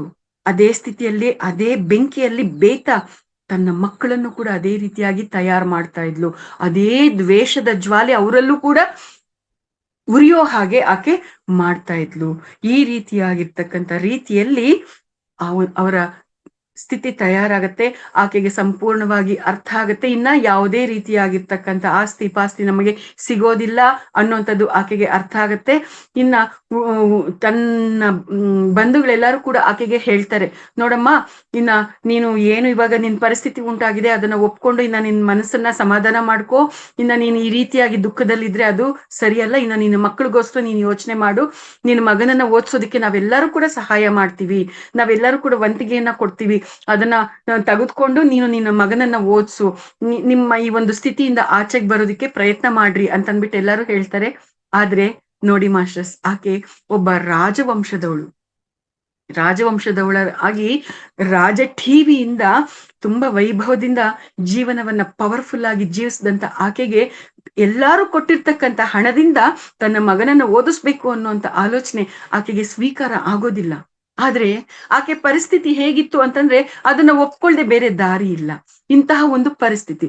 ಸೊ ಆ ರೀತಿಯಾಗಿರ್ತಕ್ಕಂಥ ಪರಿಸ್ಥಿತಿ ಇದ್ದಿದ್ರಿಂದ ಆಕೆ ಆ ಒಂದು ವಿಚಾರವನ್ನ ಸ್ವೀಕಾರ ಮಾಡಿ ಎಲ್ಲರ ಸಹಾಯವನ್ನ ಪಡೆದುಕೊಂಡು ಅದೇ ಊರ್ನಲ್ಲೇ, ಆ ಊರ್ಗೆ ಹತ್ತಿರದಲ್ಲಿ ಇರ್ತಕ್ಕಂಥ ಒಬ್ಬ ಲಾಮಾರ್ ಅವರ ಬಳಿಗೆ ಮಿಲಾರೇಪರ್ ಅವರನ್ನ ವ್ಯಾಸಂಗಕ್ಕೋಸ್ಕರ ಕಳಿಸ್ಕೊಡ್ತಾಳೆ ಮಾಸ್ಟರ್ಸ್. ಈ ರೀತಿಯಾಗಿ ಮಿಲಾರೇಪರ್ ಅವರು ವ್ಯಾಸಂಗಕ್ಕೋಸ್ಕರ ಒಬ್ಬ ಲಾಮಾರ್ ಅವರ ಬಳಿಗೆ ಹೋಗಿ ಸೇರ್ಕೊಳ್ತಾರೆ.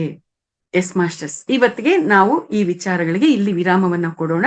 ಇನ್ನು ಉಳಿದಿರ್ತಕ್ಕಂಥ ವಿಚಾರಗಳನ್ನ ನಾವು ನಾಳೆ ದಿನ ಗಮನಿಸೋಣ ಮಾಸ್ಟರ್ಸ್. ಇಷ್ಟು ಹೊತ್ತು ಇಷ್ಟೆಲ್ಲ ವಿಚಾರಗಳನ್ನ ಈ ವೇದಿಕೆಯಲ್ಲಿ ಹಂಚಿಕೊಳ್ಳೋದಕ್ಕೆ ನನಗೆ ಅವಕಾಶ ಆಗಿದೆ.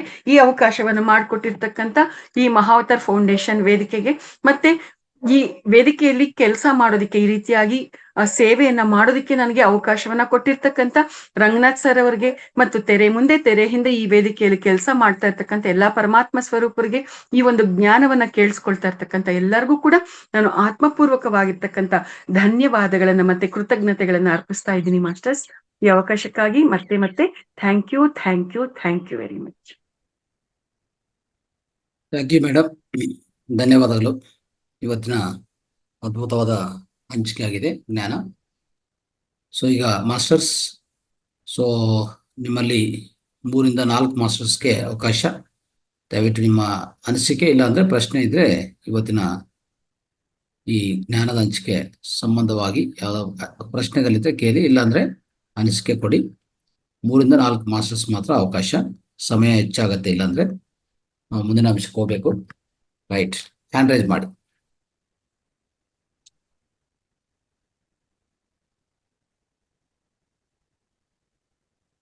ಎಲ್ಲರೂ ಕೇಳಿಸ್ಕೊಂಡಿದ್ರಾ? ಇಲ್ಲ ನಿದ್ರೆದಲ್ಲಿದ್ದೀರಾ, ಧ್ಯಾನದಲ್ಲಿದ್ದೀರಾ? ಏನು ಅರ್ಥ ಆಗ್ತಾ ಇಲ್ಲ.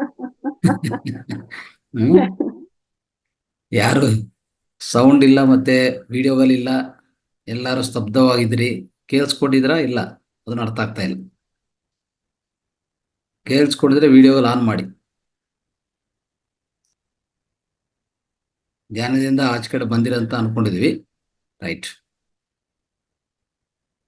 S, right. Okay Ranganath sir, ಇಷ್ಟೆಲ್ಲ ವಿಚಾರಗಳು ಇವತ್ತು ಹಂಚಿಕೆ ಆಯ್ತಲ್ವಾ ಈ ಸ್ವಾಧ್ಯಾಯದಲ್ಲಿ? ಇದಕ್ಕೆ ಸಂಬಂಧಪಟ್ಟ ಹಾಗೆ ನಿಮ್ಮ ವಿಚಾರಗಳನ್ನ ದಯವಿಟ್ಟು ಹಂಚ್ಕೊಳ್ಳಿ ಸರ್. ಇದರಿಂದ ಕೂಡ ಕೇಳಿಸ್ಕೊಳ್ಳೋರ್ಗೆ ಬಹಳಷ್ಟು ವಿಚಾರಗಳು ತಲುಪುತ್ತೆ. ಮತ್ತೆ ಸೈಲೆಂಟ್ ಆಗಿ ಇವಾಗ ನೋಡ್ರಿ, ಚಂದ್ರಕಲಾ ಅನ್ನೋರು ಅಡಿಗೆ ಮನೆಯಲ್ಲಿ ಬ್ಯುಸಿಯಾಗಿ ಕೆಲಸ ಮಾಡ್ತಾ ಇದ್ದಾರೆ. ಅವ್ರು ಆ ಕೆಲಸ ಮಾಡ್ತಾನೆ ಆ ವಿಚಾರಗಳನ್ನ ಕೇಳಿಸ್ಕೊಳ್ತಾರೆ. ಇನ್ನು ಉಳ್ದಿರೋರೆಲ್ಲರೂ ಕೂಡ ಕೆಲವರು ವಿಡಿಯೋ ಆನ್ ಮಾಡ್ಕೊಂಡು ಗಂಭೀರವಾಗಿ ಕೂತ್ಕೊಂಡು ಕೇಳಿಸ್ಕೊಳ್ತಾ ಇದ್ದಾರೆ. ಆ ರೀತಿಯಾಗಿ ಇದ್ದೂನು ಕೇಳಿಸ್ಕೊಳ್ತಾರೆ. ಇನ್ನು ಬಹಳಷ್ಟು ಜನಕ್ಕೆ ವಿಚಾರಗಳು ತಲುಪುತ್ತೆ ಸರ್. ನೀವು ಮಾತಾಡಿ ಸರ್ ಇವಾಗ ಇದ್ರ ಬಗ್ಗೆ. ಪರವಾಗಿಲ್ಲ. ಇದು ಮಾಸ್ಟರ್ಸ್ ತಗೊಳ್ಳೋಣ ಫಸ್ಟ್, ಯಾಕಂದ್ರೆ ನಾವು ಮಲ್ಟಿಪಲ್ ಆಕ್ಟಿವಿಟೀಸ್ ಮಾಡ್ತಾ ಇರ್ತೀವಿ, ಸ್ವಲ್ಪ ಇದು ಸ್ವಲ್ಪ ಅದು, ಅದಕ್ಕೋಸ್ಕರ ಎಲ್ಲರಿಂದ ಕೇಳಿಸ್ಕೊಳ್ಳೋಣ.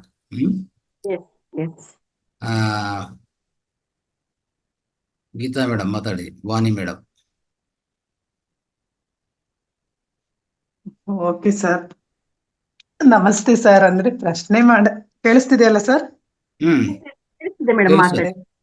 ಅದೇ ಸರ್, ಅಂದ್ರೆ ಪ್ರಶ್ನೆಗಳು ಬರೋದ್ಕಿಂತ ಅದೊಂದು ಪವಾಡ ಪುರುಷನ ಕಥೆ ಆಗಿದ್ರಿಂದ ಆಸಕ್ತಿಯಿಂದ ಕೇಳಿಸ್ಕೊತಾ ಇದೀವಿ ಸರ್ ಅದನ್ನ.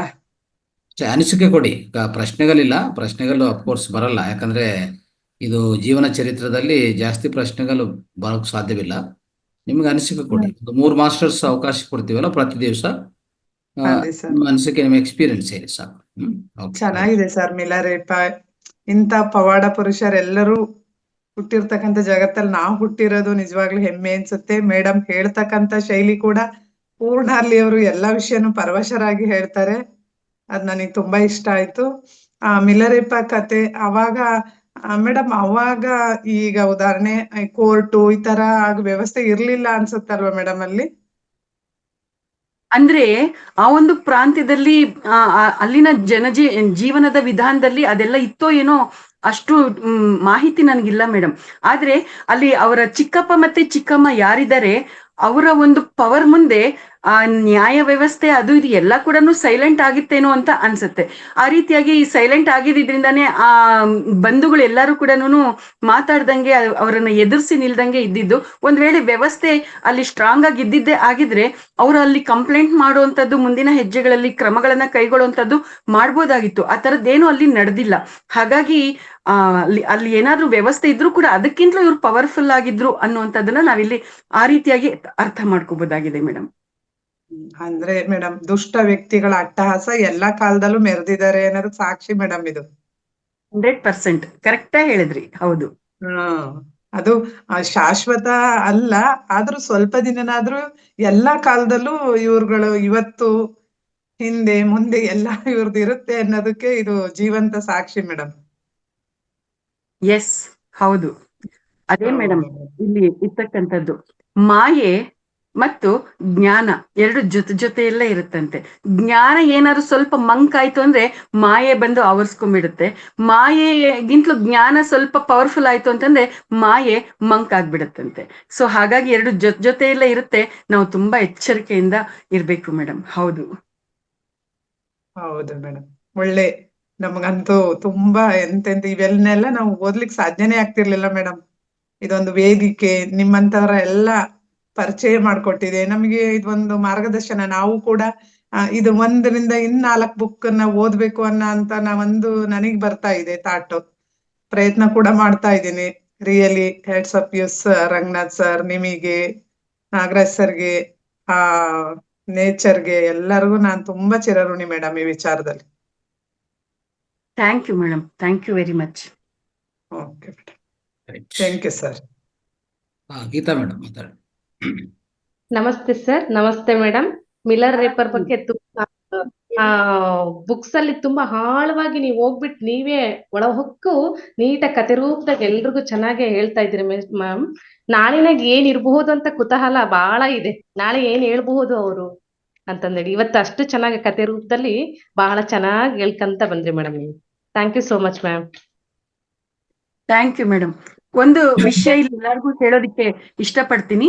ಈಗ ನಾನು ಅದರಲ್ಲಿ ಇರ್ತಕ್ಕಂಥ ಸಾರಾಂಶವನ್ನ, ಆ ಒಂದು ಚಾಪ್ಟರ್ಗೆ ಸಂಬಂಧಪಟ್ಟಂತ ಸಾರಾಂಶವನ್ನ ನಿಮ್ಮೆಲ್ಲರ ಜೊತೆ ಹಂಚ್ಕೊಂಡಿದೀನಿ. ಆದ್ರೆ ಅದನ್ನ ನೀವುಗಳೇ ಓದಿದಾಗ ಮತ್ತಷ್ಟು ಡೀಟೇಲ್ಡ್ ಆಗಿ ನಿಮ್ಗೆ ಅದು ಚೆನ್ನಾಗಿ ಅರ್ಥ ಆಗುತ್ತೆ. ಇನ್ನೂ ವಿಶೇಷವಾಗಿರ್ತಕ್ಕಂಥ ಅಂಶಗಳು ಕೂಡ ನಿಮ್ಮ ಗಮನಕ್ಕೆ ಬರುತ್ತೆ. ಹಾಗಾಗಿ ನೀವುಗಳೇ ಸ್ವತಃ ಪುಸ್ತಕವನ್ನ ಓದಿ ಅಂತ ನಾನು ಖಂಡಿತವಾಗಿಯೂ ಕೂಡ ಹೇಳ್ತೀನಿ ಮೇಡಮ್. ಎಸ್, ಮಾತಾಡಿ madam. Yes, okay ma'am. Okay okay. Yes madam, ಈಗ ಈ ಸ್ವಾಧ್ಯಾಯ ಲಾಸ್ಟ್ ಟೈಮ್ ನಾವು ಭಿನ್ನವಾಗಿ ಯೋಚಿಸು ಅಂತ ಆಗಿದೆಲ್ಲ, ಅದಾದ್ಮೇಲೆ ಅದೊಂದು ಪ್ರೇರಣೆ ತುಂಬಾ ಸ್ವಾಧ್ಯಾಯಗಳು ನಮ್ಮ ವೇದಿಕೆಯಲ್ಲಿ ಬರ್ತಾ ಇದೆ ಈಗ ಹೇಳ್ಬೇಕಂದ್ರೆ. ಸೊ ಅದನ್ನು ನೋಡಿದ ಮೇಲೆ ಅದನ್ನು ಎಲ್ಲರೂ ತಿಳ್ಕೊಂಡು, ಅಂದ್ರೆ ನಿಮ್ಮ ಸ್ವಾಧ್ಯಾಯ, ನಿಮ್ಮಿಂದ ಎಲ್ಲ ಸ್ವಾಧ್ಯಾಯ ಪಡೆದ ಮೇಲೆ ಪ್ರತಿಯೊಬ್ಬರು ಮುಂದಕ್ಕೆ ಬರ್ತಾ ಇದ್ದಾರೆ. ಈಗಾಗಲೇ ಒಂದು ಸ್ವಾಧ್ಯಾಯ ಶುರುವಾಗಿದೆ.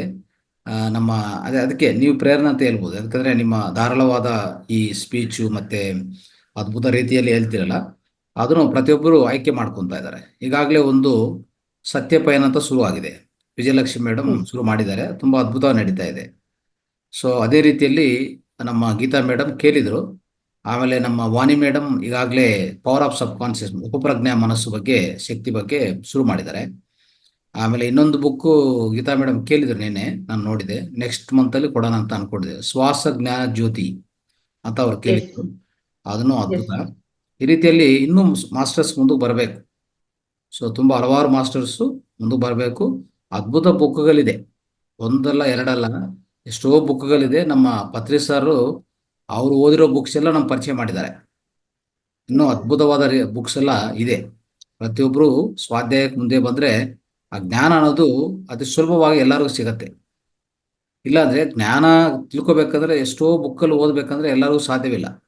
ಕೇಳಿಸ್ಕೊಳಕ್ಕೆ ಅವಕಾಶ ಇದೆ, ಕೇಳಿಸ್ಕೊಂತಾರೆ. ಯಾಕಂದ್ರೆ ಅವರು ಏನೋ ಕೆಲಸದಲ್ಲಿ ಇರ್ತು ಕೇಳಿಸ್ಕೊಂತಾರೆ, ಎಲ್ಲ ಹೋಗ್ತಾ ಎಲ್ಲೋ ಟ್ರಾವೆಲಿಂಗ್ ಮಾಡ್ತಾ ಕೇಳಿಸ್ಕೊಂತಾರೆ. ಬಟ್ ಆದ್ರೆ ಅದಕ್ಕೂ ಅವಕಾಶ ನಾವು ಮಾಸ್ಟರ್ಸ್ ಆಗಿ ನಾವು ಅದು ಕಲ್ಪಿಸ್ಕೊಡ್ಬೇಕು. ಅದಕ್ಕೂ ಈ ವೇದಿಕೆ ಇದೆ, ದಯವಿಟ್ಟು ಎಲ್ಲರೂ ಬಳಸ್ಕೋಬೇಕು ನೀವು. Right. Thank you madam. Thanks for your inspiration and your the like what are the ಸ್ವಾಧ್ಯಾಯ ನೀವು ಮಾಡ್ತಾ ಇದ್ರೋ ಅದರಿಂದ ಎಲ್ಲರಿಗೂ ಇನ್ಸ್ಪಿರೇಷನ್ ಆಗ್ತಾ ಇದೆ. Thank you sir. ಈ ಶರೀರ ಮಾಧ್ಯಮದ ಮುಖಾಂತರ ಏನ್ ಕೆಲಸ ಆಗ್ಬೇಕು ಮಾಸ್ಟರ್ಸ್ ಅದನ್ನ ಮಾಡಿಸ್ಕೊಳ್ತಾ ಇದ್ದಾರೆ. ಎಲ್ಲಿ ಏನಾಗ್ಬೇಕು ಅದನ್ನ ನಡೆಸ್ತಾ ಇದ್ದಾರೆ. ನಂದು ಅನ್ನೋದೇನು ಇಲ್ಲ ಸರ್, ಸರ್ವಂ ಗುರುಪಾದಾರ್ಪಣಮಸ್ತು ಅಷ್ಟೇ ಸರ್. ನೀವು ಸ್ವಾಧ್ಯಾಯ ಮಾಡಿದ ಮೇಲೆ ಇದು ಶುರು ಆಗಿದೆ ಅಂತ ಹೇಳ್ಬೋದು ನಾವು. ಅದಕ್ಕೆ ಮುಂಚೆ ಇಷ್ಟು ಸ್ವಾಧ್ಯಾಯಗಳು ಬಂದಿಲ್ಲ ನಮ್ಮ ವೇದಿಕೆಯಲ್ಲಿ. ಎಲ್ಲರೂ ಕೇಳಿಸ್ಕೊಂತಾ ಇದ್ರು ಇಂಡಿವಿಜುವಲ್ ಸೆಷನ್ಸು. ನಾವು ನಿಮ್ಮ ಸ್ವಾಧ್ಯಾಯ ಆದ್ಮೇಲೆ ಎಲ್ಲರಿಗೂ ಪ್ರೇರಣೆ ಆಯಿತು. ಈಗ ಶುರು ಆಗಿದೆ. ಈಗಾಗಲೇ 2 ಬುಕ್ಗಳು ಆಯ್ಕೆ ಮಾಡ್ಕೊಂಡಿದ್ದಾರೆ. ಇನ್ನು ಮುಂದಿನ ತರಗತಿಗಳಲ್ಲಿ ಐ ಥಿಂಕ್ ಇನ್ನೂ ಹೆಚ್ಚಾಗಿ ಆಯ್ಕೆ ಮಾಡ್ಕೋಂತ ಹೋಪ್ ಇದೆ ಮೇಡಮ್. ಖಂಡಿತ ಸರ್, ಕಾಂಪಿಟೇಷನ್ ಶುರುವಾಗುತ್ತೆ ಸರ್. ರೈಟ್. ಎಲ್ಲರೂ ಕೂಡ ನನಗೊಂದು ಅವಕಾಶ ಕೊಡಿ ಅಂತ ಕಾಂಪಿಟೇಷನ್ ಸ್ಟಾರ್ಟ್ ಆಗತ್ತೆ. ಎಲ್ಲರೂ ಕೂಡ ಆ ಅವಕಾಶಕ್ಕೋಸ್ಕರ ಎದುರು ನೋಡ್ತಾರೆ. ಸಿಕ್ಕಿರುವಂತ ಅವಕಾಶವನ್ನ ಅದ್ಭುತವಾಗಿ ಬಳಸ್ಕೊಳ್ತಾರೆ. ಒಬ್ಬೊಬ್ರು ಕೂಡ ಒಂದೊಂದು ಪವರ್ಫುಲ್ ಆಗಿರ್ತಕ್ಕಂಥ ಮುತ್ತು ರತ್ನ ವಜ್ರ ವೈಡೂರ್ಯಗಳಾಗಿ ತಯಾರಾಗ್ತಾರೆ. ಮಹಾವತಾರ್ ಫೌಂಡೇಶನ್ ವೇದಿಕೆಯಲ್ಲಿ ಅಷ್ಟು ಅದ್ಭುತವಾಗಿರ್ತಕ್ಕಂಥ ಶಕ್ತಿ ಸ್ವರೂಪಗಳಾಗಿ ವಿಶೇಷವಾಗಿ ಎಲ್ಲ ಪ್ರಪಂಚ ವ್ಯಾಪ್ತವಾಗಿ ಎಲ್ಲ ಭೂಮಂಡಲದ ಎಲ್ಲ ತುಂಬ ಆ ಕಾಂತಿಯನ್ನ ತುಂಬೋದಿಕ್ಕೆ ಆ ಒಂದು ಪಿರಮಿಡ್ ಜಗತ್, ಧ್ಯಾನ ಜಗತ್, ಶಾಕಾಹಾರ ಜಗತ್ತನ್ನ ನಿರ್ಮಾಣ ಮಾಡೋದಿಕ್ಕೆ ವಿಶೇಷವಾದ ರೀತಿಯಲ್ಲಿ ಕೆಲಸಗಳನ್ನ ಮಾಡ್ತಾರೆ. ಅಷ್ಟು ಅದ್ಭುತವಾಗಿರ್ತಕ್ಕಂಥ ಶಕ್ತಿ ಸ್ವರೂಪಗಳಾಗ್ತಾರೆ, ಸತ್ಯ ಸ್ವರೂಪಗಳಾಗಿ ತಯಾರಾಗ್ತಾರೆ ಸರ್. ಕಾಂಪಿಟೇಷನ್ ಉಂಟಾಗತ್ತೆ ಇನ್ನೂ. Thank you. ಎಸ್ ಮಾಸ್ಟರ್ಸ್, ಇನ್ನೊಂದು ಅನಿಸಿಕೆ ಯಾರನ್ನ ಮಾತಾಡ್ಬೋದು ಫೈನಲ್? ಥ್ಯಾಂಕ್ ಯು ಸುರನಾಗಾಂಬಿಕಾ ಮೇಡಮ್, ತುಂಬಾ ಅದ್ಭುತವಾಗಿತ್ತು ಇವತ್ತು. ನೀವು ಒಂದು ಪಾಯಿಂಟ್ ಹೇಳಿದ್ರಿ, ಅಂದ್ರೆ ಆ ಕಾಲದಲ್ಲಿ ಕೂಡ ಏನು ಒಂಥರ ಕೀಳಿರಿಮೆಯಲ್ಲಿ ನೋಡ್ತಾ ಇದ್ರು ಜನರನ್ನ ಅಂತ. ಇವಾಗ ನಾವು ಸಾಮಾನ್ಯವಾಗಿ ಸಿಟಿಯಲ್ಲಿ ನೋಡಲ್ಲ, ಹಳ್ಳಿ ಊರಲ್ಲಿ ಹೋದ್ರೆ ಇವ್ರು ಇಲ್ಲೇ ಕೂತ್ಕೋಬೇಕು, ಇವರು ಈ ಜನ, ಇವ್ರು ಈ ಜನ ಅಂತ ಹೇಳ್ಬಿಟ್ಟು ಈಗ್ಲೂ ಇದೆ, ಅದಿನ್ನು ಹೋಗಿ ಇಲ್ಲ. ಹಂಗಾಗಿ ಆಗಿನ ಕಾಲದಿಂದನೇ ಅದು ಇತ್ತು ಅಂತ ಅನ್ನೋದು ನೀವು ಒಂದು ಹೇಳೋದ್ರಿಂದ ಗೊತ್ತಾಯ್ತು. ತುಂಬಾ ಅದ್ಭುತವಾಗಿ ನೀವು ನಡೆಸ್ಕೊಟ್ರಿ. ಪ್ರತಿ ದಿವಸ ಕೂಡ ನೀವು ಹೇಳ್ತಾ ಇದ್ರಿಗಿನ ಅದು ಕೇಳ್ತಾನೆ ಇರ್ಬೇಕು ಅನ್ಸುತ್ತೆ. ಸೊ ಆತರ ತಾವು ಮಾತಾಡ್ಬೇಕಾದ್ರೆ ತಮ್ದು ಕೆಲವೊಬ್ರು ಮಾತಾಡ್ಬೇಕಾದ್ರೆ ಬೇಜಾರಾಗತ್ತೆ, ಇರ್ಲಿ ಬಿಡಪ್ಪ ಏನ್ ಕೇಳ್ತೀಯ ಸಾಕಾಗತ್ತೆ ಅಂತ. ಬಟ್ ನಿಮ್ಮದು ಆತರ ಅಲ್ಲ, ಕೇಳ್ತಾ ಇದ್ರೆ ಇನ್ನು ಕೇಳೋಣ, ಇನ್ನು ಯಾಕೆ ಇವತ್ತು ಸ್ಟಾಪ್ ಆಯ್ತಾ, ಇಲ್ಲಿಗೆ ಆಯ್ತಾ, ಮುಗಿತಾ ಅಂತ ಇವತ್ತಿಂದ ಅಂತ ಅನ್ಸ್ತಾ ಇತ್ತು. ಹಾಗಾಗಿ ತುಂಬಾ ಅದ್ಭುತವಾಗಿ ತಾವು ತಿಳಿಸ್ಕೊಟ್ರಿ. ತಮ್ಮ ಜೊತೆಯಾಗಿ ನಾವು ಕೂಡ ನೀವು ಮುಂದೆ ಹೋಗ್ತಾ ಇದ್ರೆ ನಾವು ಸ್ವಲ್ಪ ಹಿಂದೆಗಡೆ ಬರ್ತಾ ಇದೀವಿ ಅಷ್ಟೇ. ಹಾಗಾಗಿ ನೀವೇನ್ ಹೇಳಿದ್ರೆ ತುಂಬಾ ಜನ ಈಗ ರಂಗನಾಥ್ ಗುರುಜಿ ಅವರು ಸ್ವಾಧ್ಯಾಯ ಕೊಡ್ತಾ ಇದಾರೆ ಅಂತ.